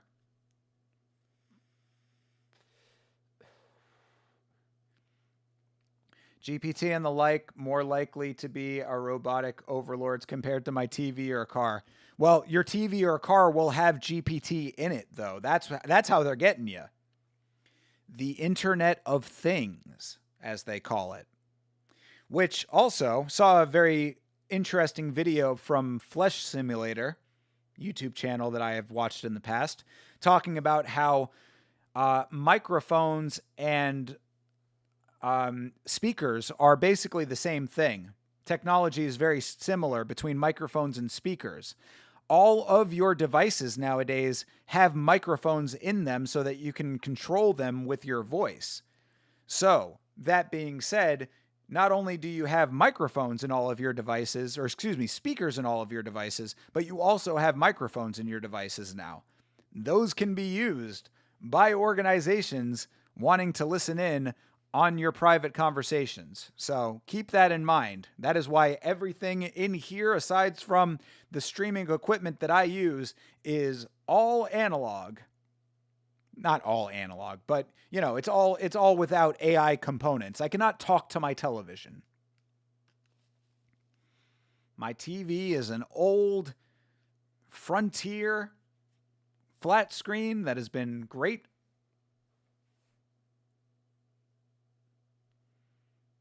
My car has never failed me and has more soul than an AI, so it gets love. There you go. Until it has AI in it. And Elon Musk can shut your motor down at any time. TV maybe, but car doesn't update. I mean, then you just don't have a new enough car, I guess, bro. Because a lot of them do. In fact, my dad has a newer car, and it's crazy to me the amount of technology in that console. I'm like, bro, why do you have all of this? He's like, I mean, this is what the cars come with now. I don't even know if there's going to be options soon for you to not have that stuff in it. My car will never have AI in it. The more money I get, the older the car I'm going to buy. There you go. That might be the only way. That's pretty much what I was just saying. Like with new model cars, like it might be inescapable at some point, which really sucks. Shout out to my old 2000 Chevy Cavalier. Missed that baby. Hey, I can appreciate an old school Chevy Cav. I am rolling with a Toyota that has very little tech in it. It's got Bluetooth, and that's about where the technology ends, and I am fine with that. I mean, I think even Bluetooth is like traceable, but still. All right. Jumachi. Jumachi on top, going Jumanji right now.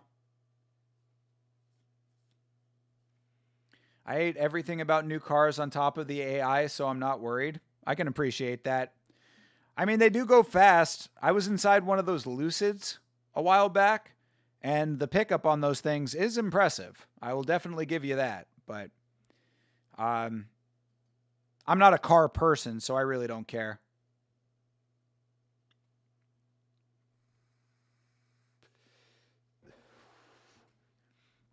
Never been into cars.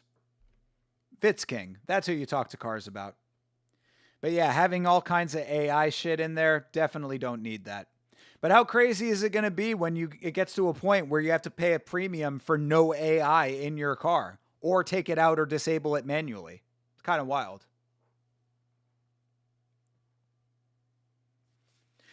But one thing I do think, and this I do believe, is that people are starting to come around to the idea that AI is not all that it was cracked up to be. I don't think people are like thinking that AI is like so much of the wave of the future like they once were.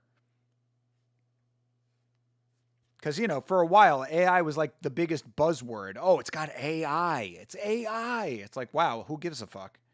But I think the average public is starting to realize that like AI is not going to solve all of the world's problems. That's also why, even though I do agree that to an extent AI is going to take certain jobs away, which is just inevitable, that's progress, that's the nature of evolution. I don't think that we are going to be in like dire jeopardy of like AI taking away like all the jobs or whatever.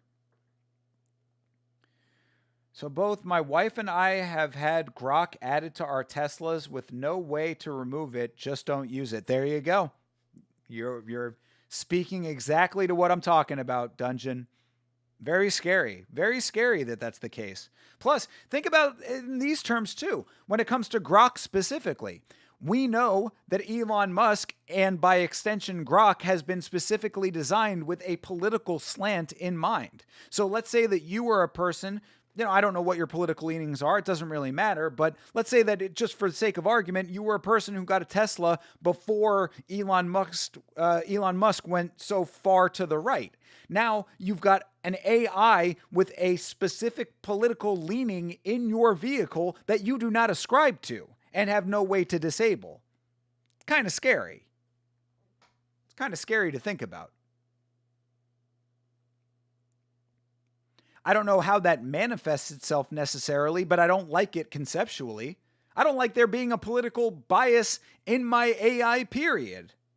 I know that there inherently is on all sides of the equation, but just in a general sense, if I come to you for information, I prefer it to be as unbiased as possible.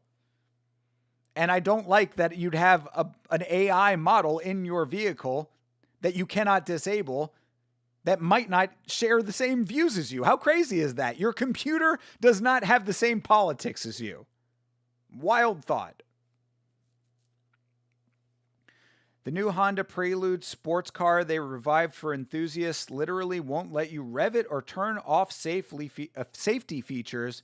Plus, it's full of AI. It's already here. There you go, Hydra. Scary thoughts, man. We're living in a crazy dystopia, yet also in the greatest time we've ever had in the history of humanity. Wild. Wild to think about. I'm just not as bothered by it as most, it seems. Well, I mean, good for you, I suppose. You know, I'm glad it doesn't bother you, but it's something that would concern me. All right. Wagner going for the Gilly here, but doesn't look like he's got it. Political AI might be combining two things I hate the most. Yo, Hydra, you are spitting big facts there. Yeah. Yeah, I do not like that. I do not like that either.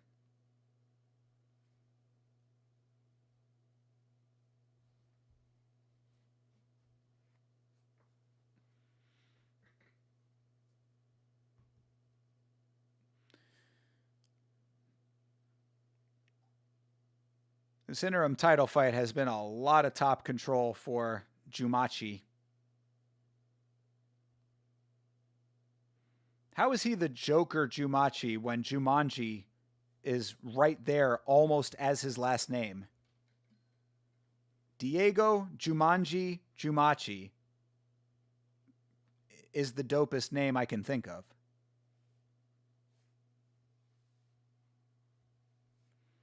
Either way, he's going to lay and pray his way to victory here because he has been on top for a lot of this fight.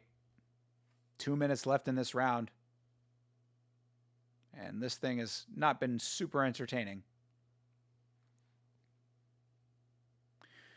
Dungeon, your first issue is owning a Tesla. 2026, everyone will understand the moped is the superior land traverser. Sure. Yeah, until they start putting AI in your fucking Vespa. Good Lord. The Joker would never hold half guard for control. Well, this Joker certainly is. He's in full guard now.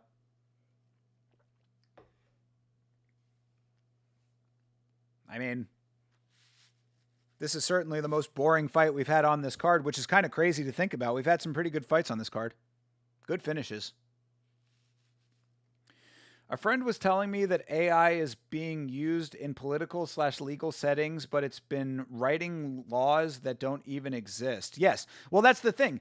So there's a concept in AI called AI hallucination.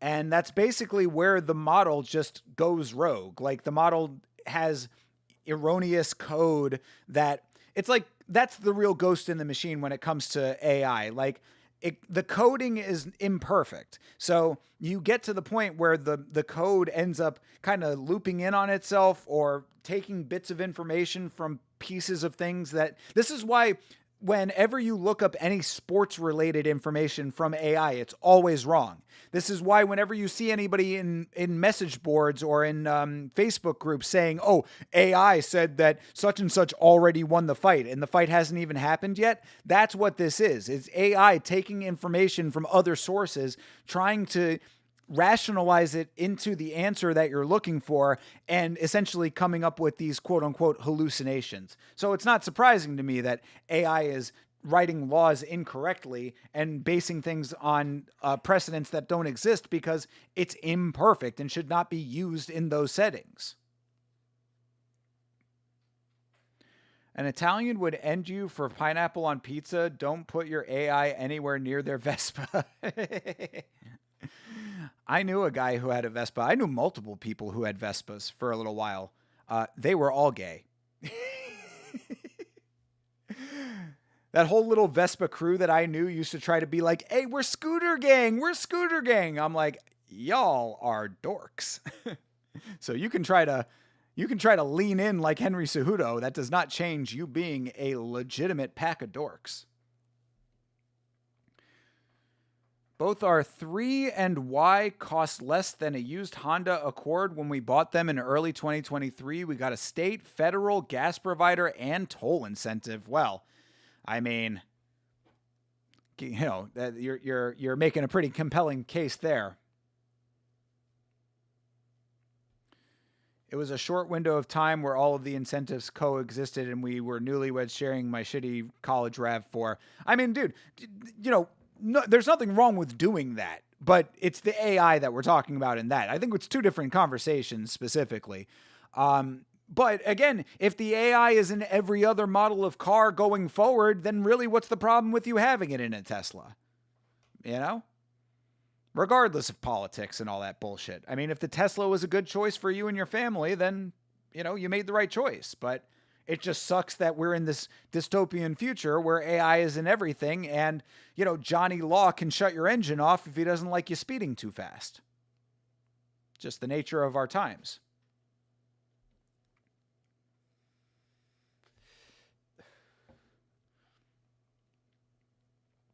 Yours is a 2014, so it doesn't look cool, very reliable and good on gas. Yes, Toyotas are that way. Oh, we got a Yamacat sighting. Hello, Yamacat.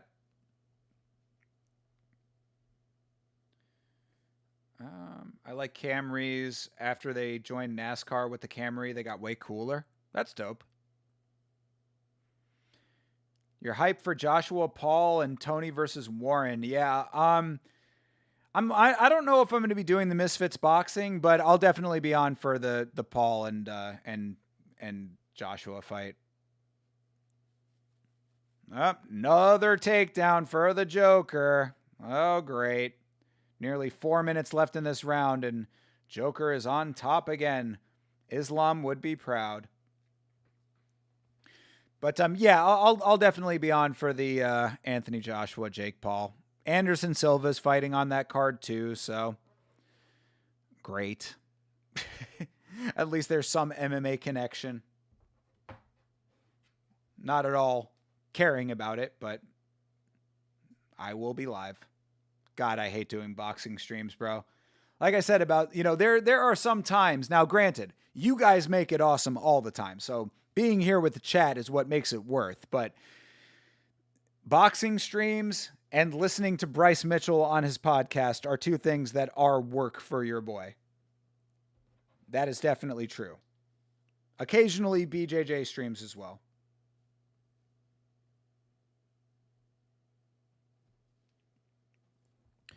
What do you guys think about the newer Toyota Crowns? I think they look cool, but I've heard they aren't worth it for the price. I don't even know what a Toyota Crown looks like. Let's see. Toyota Crown. I mean, the body's not that different from any other Toyota, it looks like. I mean, it looks nice. It kind of reminds me a little bit of a Jaguar. A little bit. It's like if like a Corolla and a Jaguar had a baby. Premium all hybrid sedan with all-wheel drive. Whatever. Like I said, I'm not a car guy, so it's lost on me. I'm going to be honest, and I know it isn't the most popular opinion. I'm not bothered by AI anywhere outside of children's toys or products. I mean, all right, fair enough then. But I mean, like, I would think that having like a constant microphone in, I mean, are you cool with potentially people listening in on you and your wife and whatever you guys get up to in private? Like, that would be concerning to me. Granted, it's like, yeah, I mean, there's so many people on the planet. Why would they be listening to you specifically? But I mean, think of it like this, dude. You have a microphone in your house at all times. Let's say that somebody like becomes obsessed with you for some reason. Like, some dude at your wife's job gets obsessed with her and now he's like stalking you or some shit. Like, that's an instant pipeline to your private conversations. I think that there should be some healthy concern about that. Not that I would ever want that to happen, obviously. I mean, I'm just using it as a hypothetical. I wish the best for you and your family always, but I just think that there are definitely legitimate concerns about it. You're a data scientist by profession? Dope. You only really use AI to do things like format lists, reorder dates, and do random math without having to figure out nested parentheses. Yeah, I mean, like, that's how I use AI too. Like, when I'm doing my notes for the podcast, I'll be like, hey, take this list of fights, order it for me in a list. There you go. Things like that. But the more that AI gets incorporated, the more that it just, I don't know. I think that there are very valid slippery slope arguments to be made. You posted the Clavalcade video? Okay, cool. I'll check it out. Thank you for doing that. I appreciate it. I was curious about what you guys were talking about. I saw a bit of a video. I didn't watch all of it, but I saw a little bit of a video about that guy, and I guess he's like a looks maxer. He's a dude who is like on a bunch of steroids and stuff.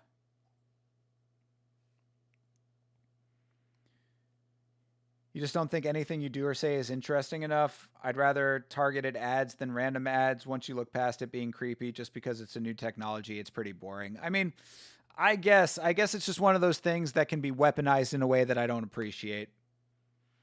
Granted, I mean, I think that the majority of are too boring for it to be exciting for anybody, but you never know. You never know how, dude, the one thing that makes it the scariest of all is that people are the most unpredictable animals on the planet. People are the scariest beasts ever to exist. So, some random person decides that you're it for whatever reason. There you go. Why does road rage happen? Why do people randomly kill women on the subway? You know what I'm saying? I mean, people are crazy. People are the ultimate anomaly. I always say if the FBI assigned an agent to tap my phone or my whole life, he'd be super bored and know a lot of really random, dumb, nerdy shit. Yeah, again, but it's not about like any specific reason for it. Some people don't need a reason. I'm more fascinated with people who are overly concerned with what their Alexa could possibly hear that maybe the apartment next door can't. Yeah. But that's the point, man. I mean, like, I don't need anybody. I value the idea of privacy. Good Lord. Sorry. Can't talk tonight.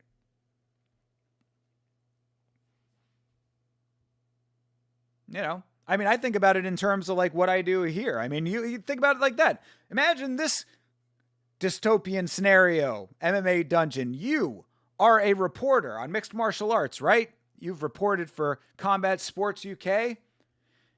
Let's say that you say something about a fighter that he doesn't like, and he's got a cousin who's a nerd and says, hey, this guy is talking shit about me in his articles. Go in there and make everything in his house stop working. Go in and hack his toaster. Sets your house on fire. Overheats your toaster to the point that it starts a house fire. These are scenarios that are not far-fetched, it feels.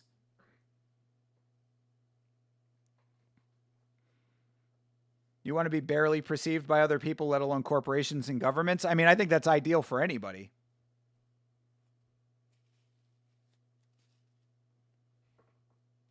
But that's not how AI works. I mean, not yet necessarily. But the point is that it's a computer system that is potentially hackable. You can make AI work that way. That's why I specified he's got a nerdy cousin. These are scenarios I feel my parents would believe after reading it on Facebook. I mean, right now they might be.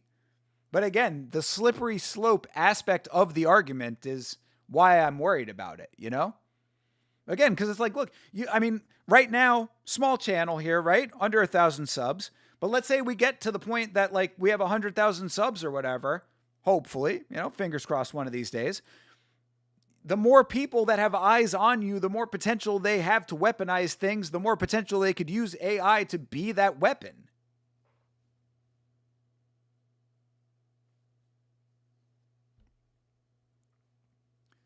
I just feel like we'll always think tech has gone too far. It's a part of society evolving. Well, I agree with that. I do agree with that. That's why I'm not worried or too upset when people talk about jobs being lost to AI. I mean, there were a whole bunch of people who had horses and carriages back in the day who lost their jobs when cars came out. I understand evolution. I'm not opposed to that. I just think that there needs to still be some semblance of actual privacy. I like the idea that I can shit and eat in my own domicile without having the outside world potentially listening, whether or not it's a computer or otherwise. Calculators, computers, microwaves, Bluetooth, it's all been perceived as the end of the world at some point. Yeah, I'm not in that camp. I'm certainly not in that camp. I don't think it's the end of the world. I think it's the changing of the world. But in that changing, it needs to readjust to a comfortable spot for everybody. And I think that the loss of privacy is definitely a casualty of all of this. Right now, AI is already being used to scam people like my parents and weaponize their vote and views. I don't need more access to them by AI companies through every appliance. See, Hydra's, he's making a good point here as we come into our main event, our evento estelar, for the flyweight title here tonight. The scam argument Hydra made is what I worry about the most from everything I named. I'm less concerned about it because I wouldn't fall for it, but I get that one the most. Yeah, you're lucky that you're theoretically younger and more savvy. But, and again, the other part of it too is that, as Philip DeFranco always says, shout out to Philly D, this is every day that we are alive is the worst that AI will ever be. AI is continuously getting better and better. Voice modeling is getting better and better. The response time for AI, prompting and responding, is getting better and better. So conceivably, you can have an AI auto dialer call up to someone, be modeling your voice, have an entire conversation in real time with that person, and convince them to send you $100,000.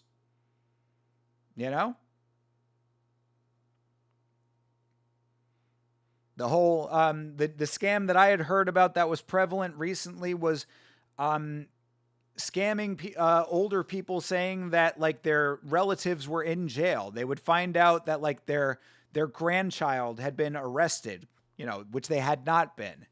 And it was like, oh, your grandchild has been arrested. They need X amount of dollars to bail him out. You have to wire it to such and such. That's the other thing too. I mean, crypto kind of makes it so that those scams fall apart. Crypto and gift cards and all of that. Like anytime that those are involved in anything, you should automatically be skeptical. But, still, it's just, it's scary times. And like I said, slippery slope. A lot of the scams will just be fake online partners. You can make fake pictures and have a realistic filter on a video of yourself and have a real or AI person messaging them. Yeah. Honeypots rather. Yeah. Pig butchering scams. Yes. These are concerns. They are certainly concerns. And I mean, this all goes hand in hand with this epidemic of loneliness that they are all talking about, right? This male loneliness epidemic, to an extent a female loneliness epidemic has been rumored as well. God forbid we fall into these traps, but potential for this to be the future. You've got people falling for honeypot scams and having AI girlfriends. Brave new world.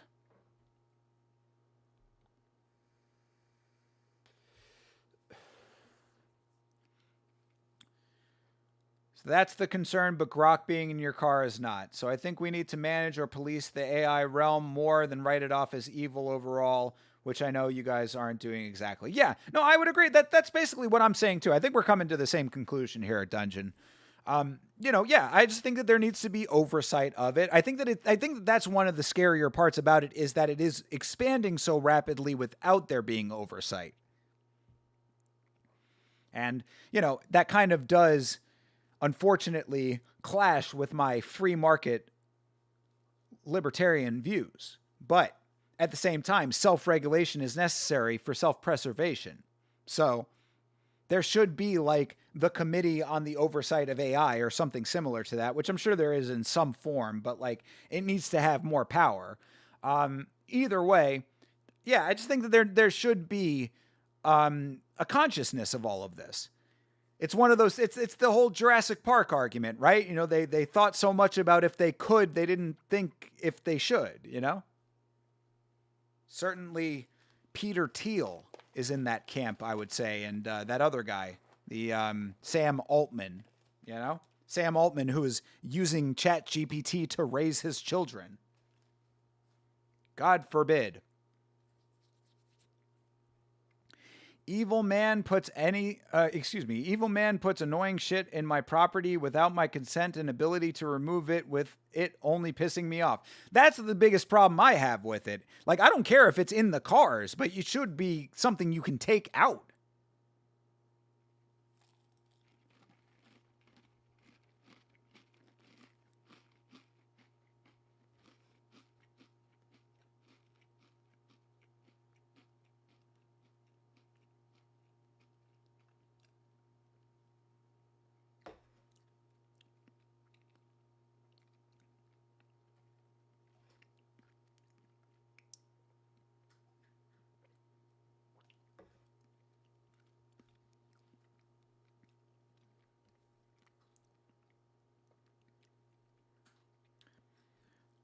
See, I mean, I hear the arguments you're making there, Dungeon, when it's like, yeah, it's boring stuff, but it's the fact that it's hackable.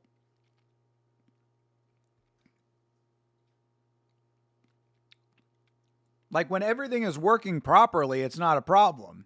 When it goes rogue, it's a problem. When people make it go rogue, it's a problem. Funny that you mentioned Jurassic Park because I realized a few days ago that even though I've been a Jurassic Park fan my whole life, this summer is the first time I saw a Jurassic Park movie in theaters.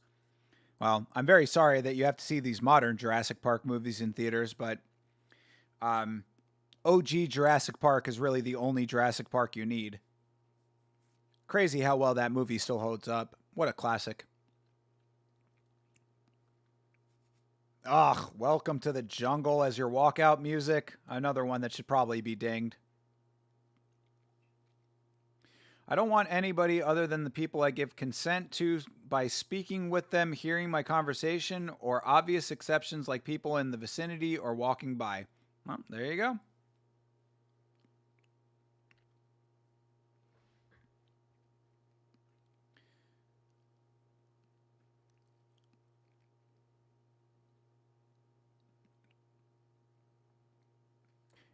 The thing is, you're considering AI a person.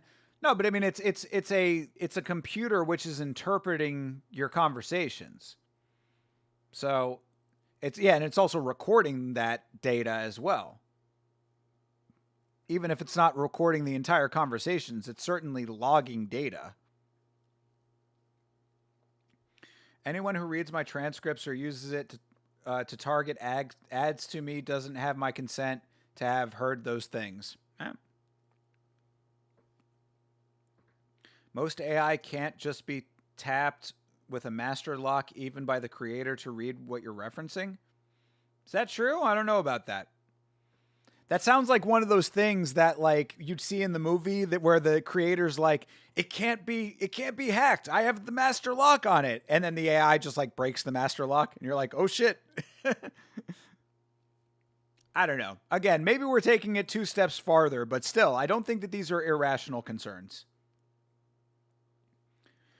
The newer Jurassic Park movies have sucked. Yeah, I haven't even been keeping up. I watched Jurassic World, the first Jurassic World, and I liked it. I thought it was cool. I liked the idea of the theme park working. What I've always said about that Jurassic World movie is that I would have liked it more if the theme park didn't break. Like if the theme park was just working as intended and that was the movie, I would have been like, this is a cool idea. A theme park of dinosaurs that actually just works. I liked it conceptually, but of course it's Jurassic Park, so everything has to go haywire. That's what annoys me. AI is not CCTV. Most of them don't literally have looping recordings being stored. Logging of data is like you walking in public literally anywhere. I mean, but it's more specified to you if it's in your car. That's what I'm saying. It might not be logging full on conversations, but you said cheesesteaks. It's like, okay, if cheesesteaks comes up in conversation, I record cheesesteaks, and now you're getting cheesesteak advertisements and all of that. Some people think it's a violation. And again, and then how do you use that going forward? Again, dude, I mean, I'm telling you, it might be conspiratorially minded, but think about it like this. A guy hacks your AI, finds out that you like cheesesteaks, goes into the cheesesteak shop and poisons the cheesesteaks that's getting served to you. You feel me? I mean, there's ways that you can make this worse. It might be a little bit two steps further, but I'm just saying it's stuff that I think about, and it needs to be policed is all. At the current pace it is, I don't want a non-consented product to put on me being used by corporations for their gain.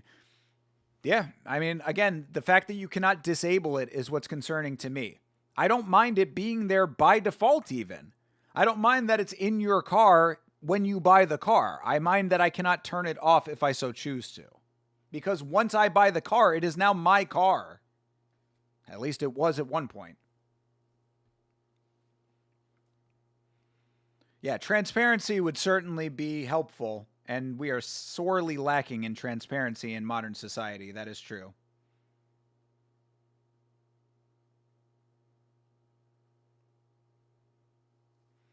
I think the issue is that the same people making and pushing AI are the ones preventing regulation and transparency. Yeah. And a lot of times they're the same people involved in the regulation. This happens in the financial markets all the time. This is why Bernie Madoff was able to run the scam that he ran. Because in the financial regulations market, the same people that are on the trading side bounce over to the regulation side and then go back and forth. So same with AI. It's like, okay, we're going to be the central AI oversight committee, but we're also the people making AI. So we're doing internal investigations every time that we're investigating anything. It's kind of bullshit. Main event is underway here, by the way. Jeremy Pelin Jr. de la Mata versus Brian El Prototipo Gonzalez. I like El Prototipo. We're going to go for El Prototipo in this main event. Oh, both clash on that leg kick there. Went shin to shin. Oh, another heavy leg kick from El Prototipo.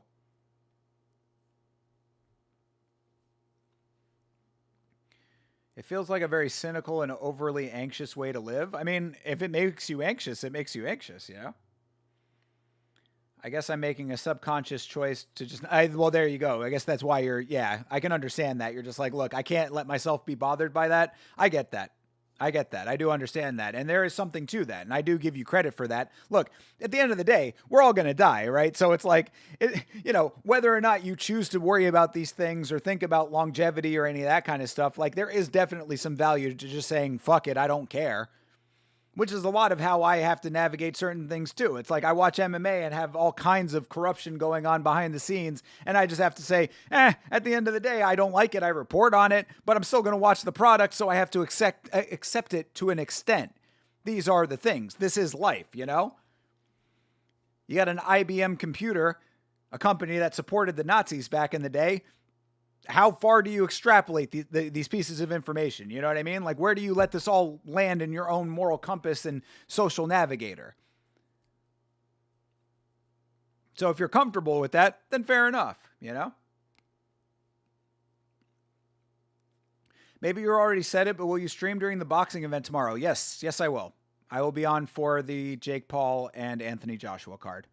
Got to find out when it starts. I think it's at 5 o'clock is when the undercard starts. I will, as usual, be streaming for the entirety of the potentially very boring boxing event. So I will be here.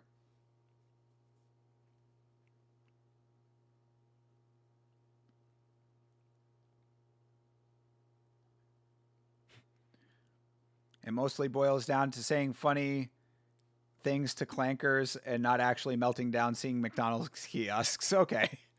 Well, at least you've got a good handle on it, Hydra. And also, I mean, look, like you said, you can't change the tides. So, like, it's you're kind of stuck with it one way or another. You can feel however you want to feel about it, but can't fight against the youth, as Sublime would say. Anderson Silva is fighting. Can you believe he is 50? I can believe that he's 50. I can't believe that he's still fighting.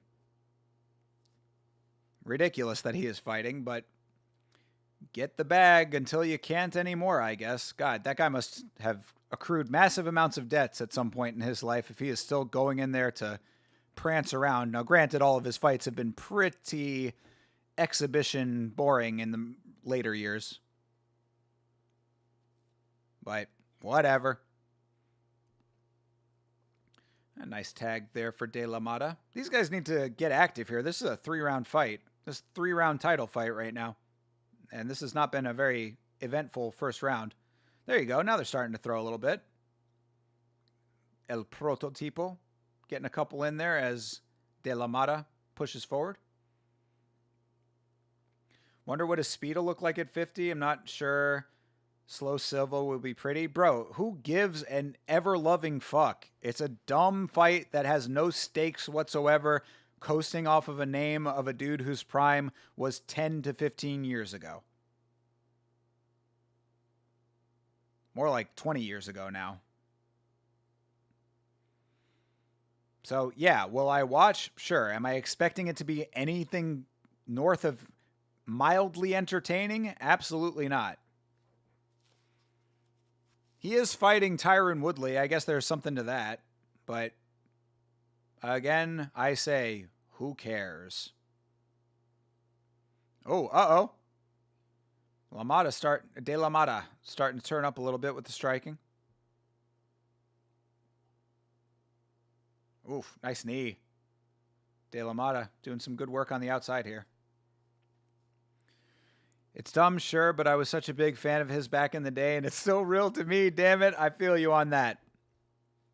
Well, then, as I always say, the same thing I said about Tony Ferguson, if you're that big a fan, then just enjoy it for what it is. Enjoy it for a little bit of fluff on a Friday night, because that is certainly what I will be looking at it as. Depending on his prime, I was 1 to 6 years old. I know him as the guy who popped for PEDs with a long but unimpressive resume who lost to Jake Paul. Well, that's where you're certainly wrong, Hydra. I mean, his resume is... granted, you could say his strength of competition early on is maybe not as impressive as some, but the way that he was finishing his fights, I mean, Anderson Silva cannot be denied as one of the GOATs of the sport. However, the PED pop puts it into a perspective that is really very dependent on how heavily you weigh that. I myself also in that camp. I'm very hard pressed to have a GOAT on my GOAT list that has popped legitimately. And sadly, Silva is one of them.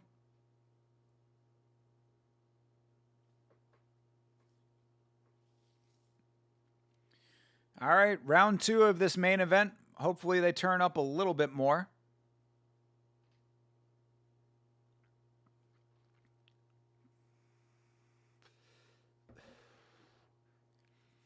Unimpressive in terms of strength of opponent plus a dirty PED cheat, so beating bums with roids doesn't really move the needle for me.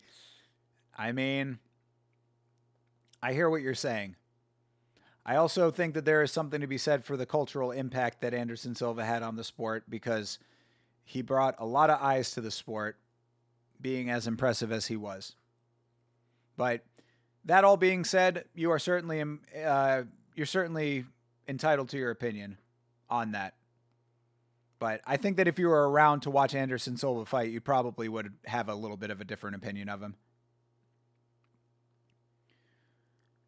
Silva's opposition might not have been in a murderer's row, but the way he won just outclassed everybody and made it look easy. Exactly. I mean, dude would literally have his hands at his side, throw a front kick, and knock a dude out cold. Like, Anderson Silva's highlight reel is pretty impressive.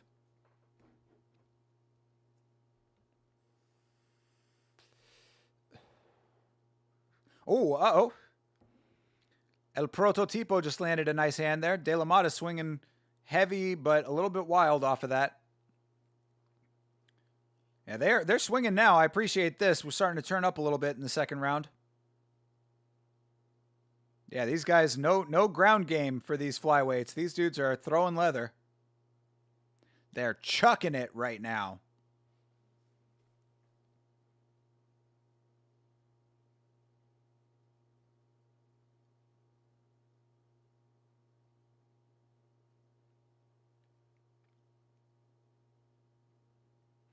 I'm sure I'll sound like a Silva fan glazing Tom in 20 years with his quality of opponent. Well, I mean, he's got to defend that belt, doesn't he?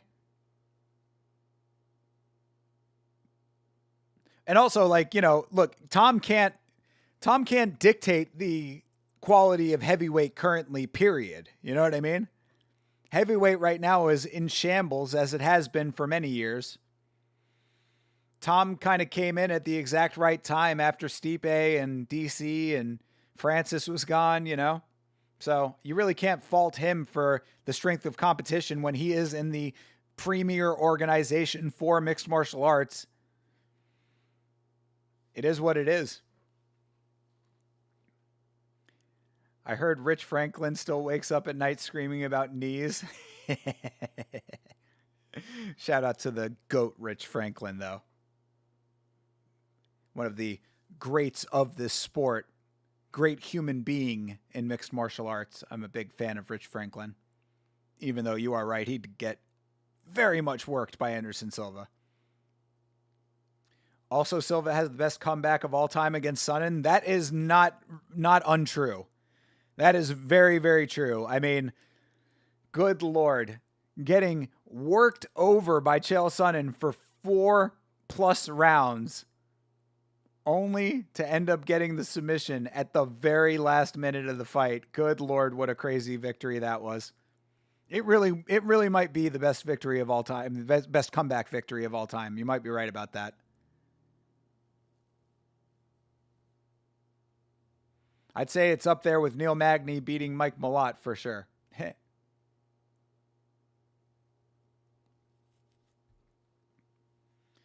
All right, these guys continue to trade. Nice body shot. Ooh, De La Mata. I think De La Mata is getting the better of a lot of this. El Prototipo's face is a little bruised up on that one side.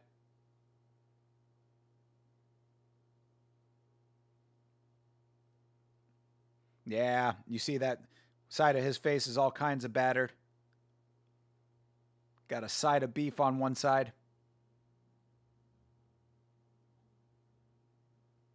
He's still throwing, though.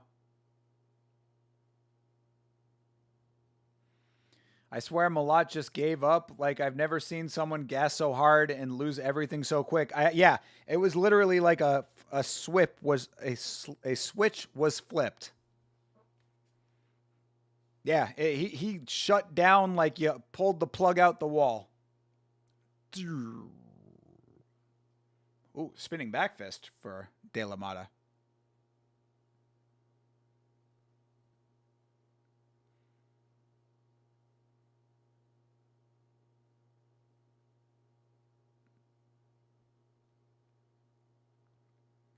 All right, that's round 2.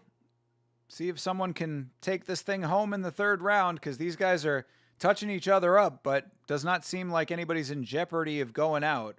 Not yet, anyway.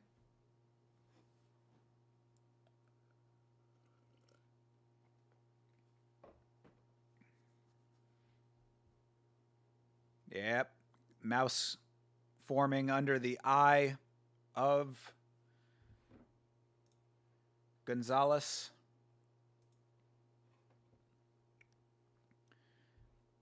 Now that we don't get any UFC for some time, any other cards to look out for during the holidays? Not any specifically, but much like I'm doing tonight right here, I will certainly be trying to pop on as much as possible to, to find cards to watch. So hopefully maybe some One Championship is in the works. We'll see if can head over to PFL for a little while now that I got the remainder of my subscription phasing out with ESPN. Definitely a whole lot of content in the works. So we're going to be doing full watches and commentary on Bryce Mitchell's Arc Insanity podcast. Those are always entertaining, even if they are very, very difficult to get through.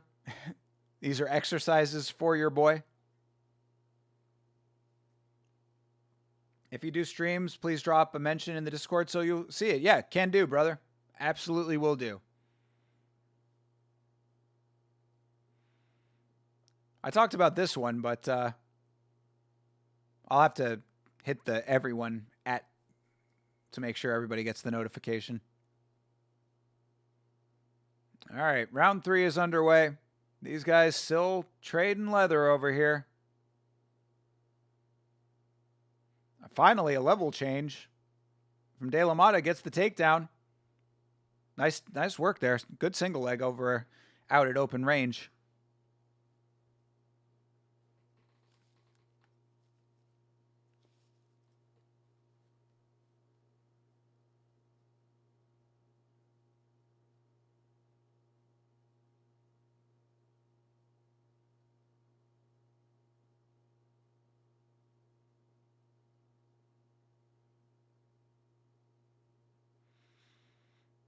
See what he does with it, though. I mean, he's just holding him right now.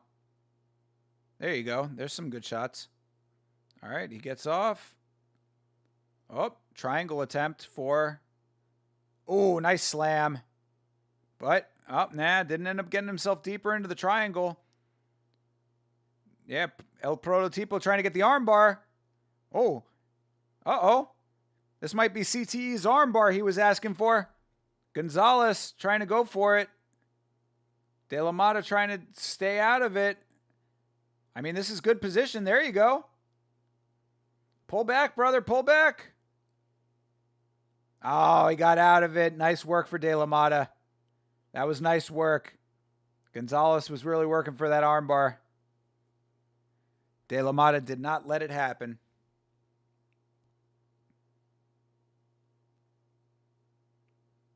Oh, one stream to keep an eye out for, Bloomis. I might be doing a New Year's Eve stream of Ryzen.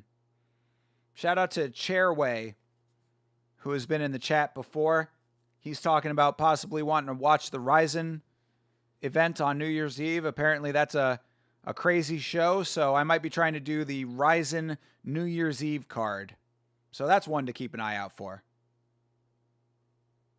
I got to do some planning for that one. I hope I remember.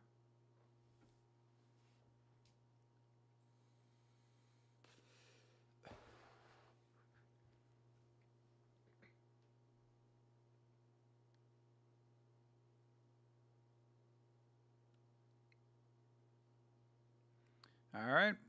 Referee clapping at him to get more active here. De La Mata just kind of laying on him.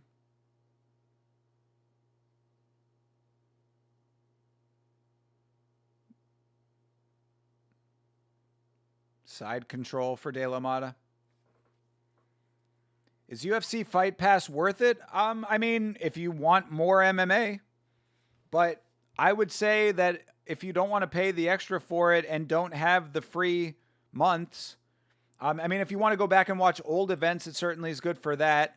But if you're talking about live MMA now, I would just keep up with Tapology or Grabaka Hitman and just look for free cards like what I normally do. That's why often the cards that I try to do watch-alongs for are like the smaller regional promotions that have them streaming free on YouTube. But is it worth it? I mean, if you've got the money, you could certainly spend it worse, I would say. Having access to the entire back catalog of Pride and Strikeforce and all of the UFC cards, like that's certainly cool. But as far as like a full-on value, that's kind of subjective, I would say. It is cool to have access to some of these regional events. So, you know, it really is how you weigh it. What I will say is that for the longest time, I mean, I only just got Fight Pass. So from the start of Yama, going back all the way to when I first started getting into MMA like 15 years ago, I never had it and had no need for it. So it's nice to have. Is it an essential thing to have? Probably not. But I enjoy having it. I'm liking these fights. Not necessarily this one as much, but this fight's okay. This card has been pretty good. There's been some good finishes on this card. All right, another takedown. De La Mata walking away with this fight. Easy win for De La Mata. All right, De La Mata about to get himself the flyweight title out here at FFC.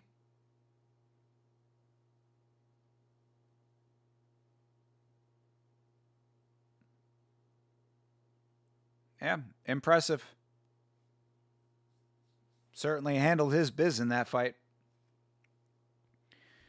How did you used to watch UFC prelims before Fight Pass? Were they free? Yeah, they were on ESPN Plus. Prelims and the main card. If you're talking about before that, this was way before Yama. I used to just go to a bar and they would have him playing there. Tomorrow, Jake versus Joshua. Saturday is PFL and CFFC, and Sunday is Pancrase. I'm definitely doing Jake versus Joshua tomorrow. Saturday, maybe. Haven't decided yet if I'm going to do PFL, but depending on what time it is, I might. So, there you go. MMA Dungeon coming in with the upcoming schedule. Realistically, there are fights to watch every Friday through Sunday forever if you are willing to stray from the UFC. There you go. Yeah, and all of the back catalog. So, go back and watch the classics. Definitely some value there.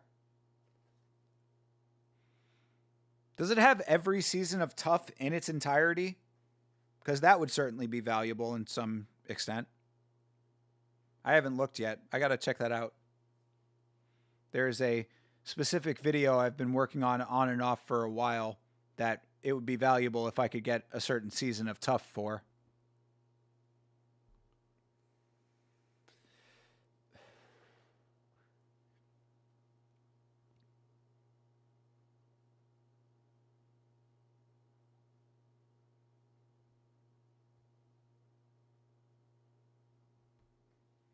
All right, Jeremy Pelin Jr. de la Mara. I'm seeing a Ryzen event on the 30th, but that's not on New Year's Eve. I think it technically is, because it's the morning of the 31st, I believe. Ryzen New Year's Eve 2026. But they consistently hold major events on December 31st. Let's see. Maybe it's a 2-night thing?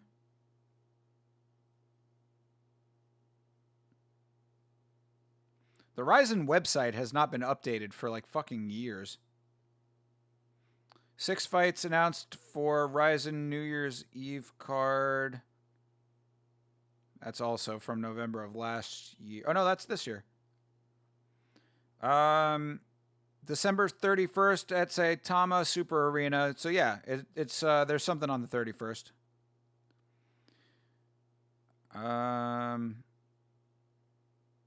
Ryan Bader's fighting on it.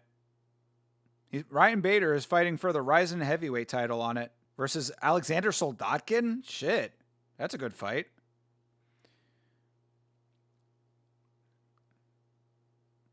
Yeah. 6 title fights will be held during its traditional New Year's Eve card. So yeah, six title fights on the Ryzen New Year's Eve card. Yeah, time zones. There you go. Felicidades. Escucha al mundo. Talk to the world.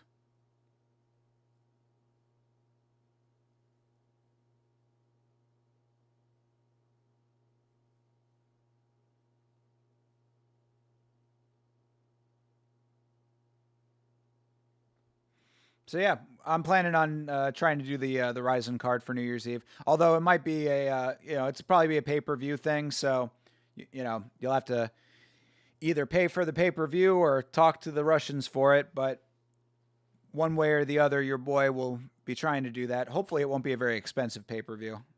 That's really what I got to find out is like how you can even watch it. Like that's really the biggest issue that I've been having is trying to figure out how to get Ryzen. Because, like, I would love to be watching more Ryzen, Hitting the hay. Glad I stumbled upon this stream. Thanks for the company, boys. See y'all more regularly now. Hey, MMA Dungeon, thank you very much for hanging out with us, man. Appreciate your insights on the sport. Appreciate your conversation here tonight about AI and all of those related matters. So thank you very much for chilling with us. Make sure you're subscribed. Check out some of the content on the channel. And we are here for every single UFC event and multiple other events throughout the year as well. So appreciate you being here, brother. Hope to see you again. Ryan Bader is fighting Soldatkin. They announced that on, at least on SureDog, that's what it said. Yeah, SureDog's from November of this year. 6 title fights announced for Ryzen on New Year's Eve, unless that fight got canceled. But Rajabali Shaidulayev versus Mikuri Asakura. Roberto Satoshi de Sosa versus Shunta Nomura. Sakai Izawa versus Renata Kubota. Nokai Inoue. Wonder if that's of relation to the other Inoki Inoue. Danny versus Danny Sabatello. There you go. That's a name that you might know. Danny Sabatello. Alexander Soldotkin versus Ryan Bader. Hiromasa Oigi Kubo versus Yuki Matoya. Yukata Saito versus Ren Sugiyama. That might be a three-way fight. They might actually have a legitimate three-way fight in Ryzen, people. Oh, right. It says Ryan Bader injury. It's been canceled. That sucks. All right. Well, scratch that. But either way, I'm still trying to watch it. Give us something to do on New Year's Eve. The FFC card has ended, so that will do it for this evening, of course. I appreciate you guys hanging out. Thank you very much for chilling. Don't have the schedule just yet, but sometime probably next week is when we'll be doing the first installment of the Ark Insanity catch-up, where we will be listening to and commenting on each and every episode of Bryce Mitchell's Ark Insanity podcast. Of course, episodes 2 through 4 are out, so we've got 3 episodes that we need to review. So episode 2 will be the first of those. I have not, like I said, decided on a date just yet, but I will keep you posted. There's a new video out on the channel right now about the Alex Garcia and Jamal Ben Sadek cases. I encourage you to watch that. Give that a like if you have not already liked it. Check it out. Give it a watch. Enjoy it. And we will be live tomorrow for Jake Paul and Anthony Joshua boxing. You know how much I love boxing. Yay! So, any which way, appreciate it. Yeah, Comedy Gold incoming. God, I love Bryce, bro. God bless Bryce. Yeah, no, yeah, there you go. Much more accurate. Yeah, hopefully we'll get some good laughs out of it because it is certainly a chore to do. I remember the last time we listened to Bryce Mitchell, and it was not always pleasant, but I do think that there is definite value to it. So, either way, appreciate you guys hanging out tonight. Thank you very much for chilling with your boy. Hang out with me again tomorrow for the Anthony Joshua, Jake Paul card. And until then, have a great rest of your night. And as always, fight on.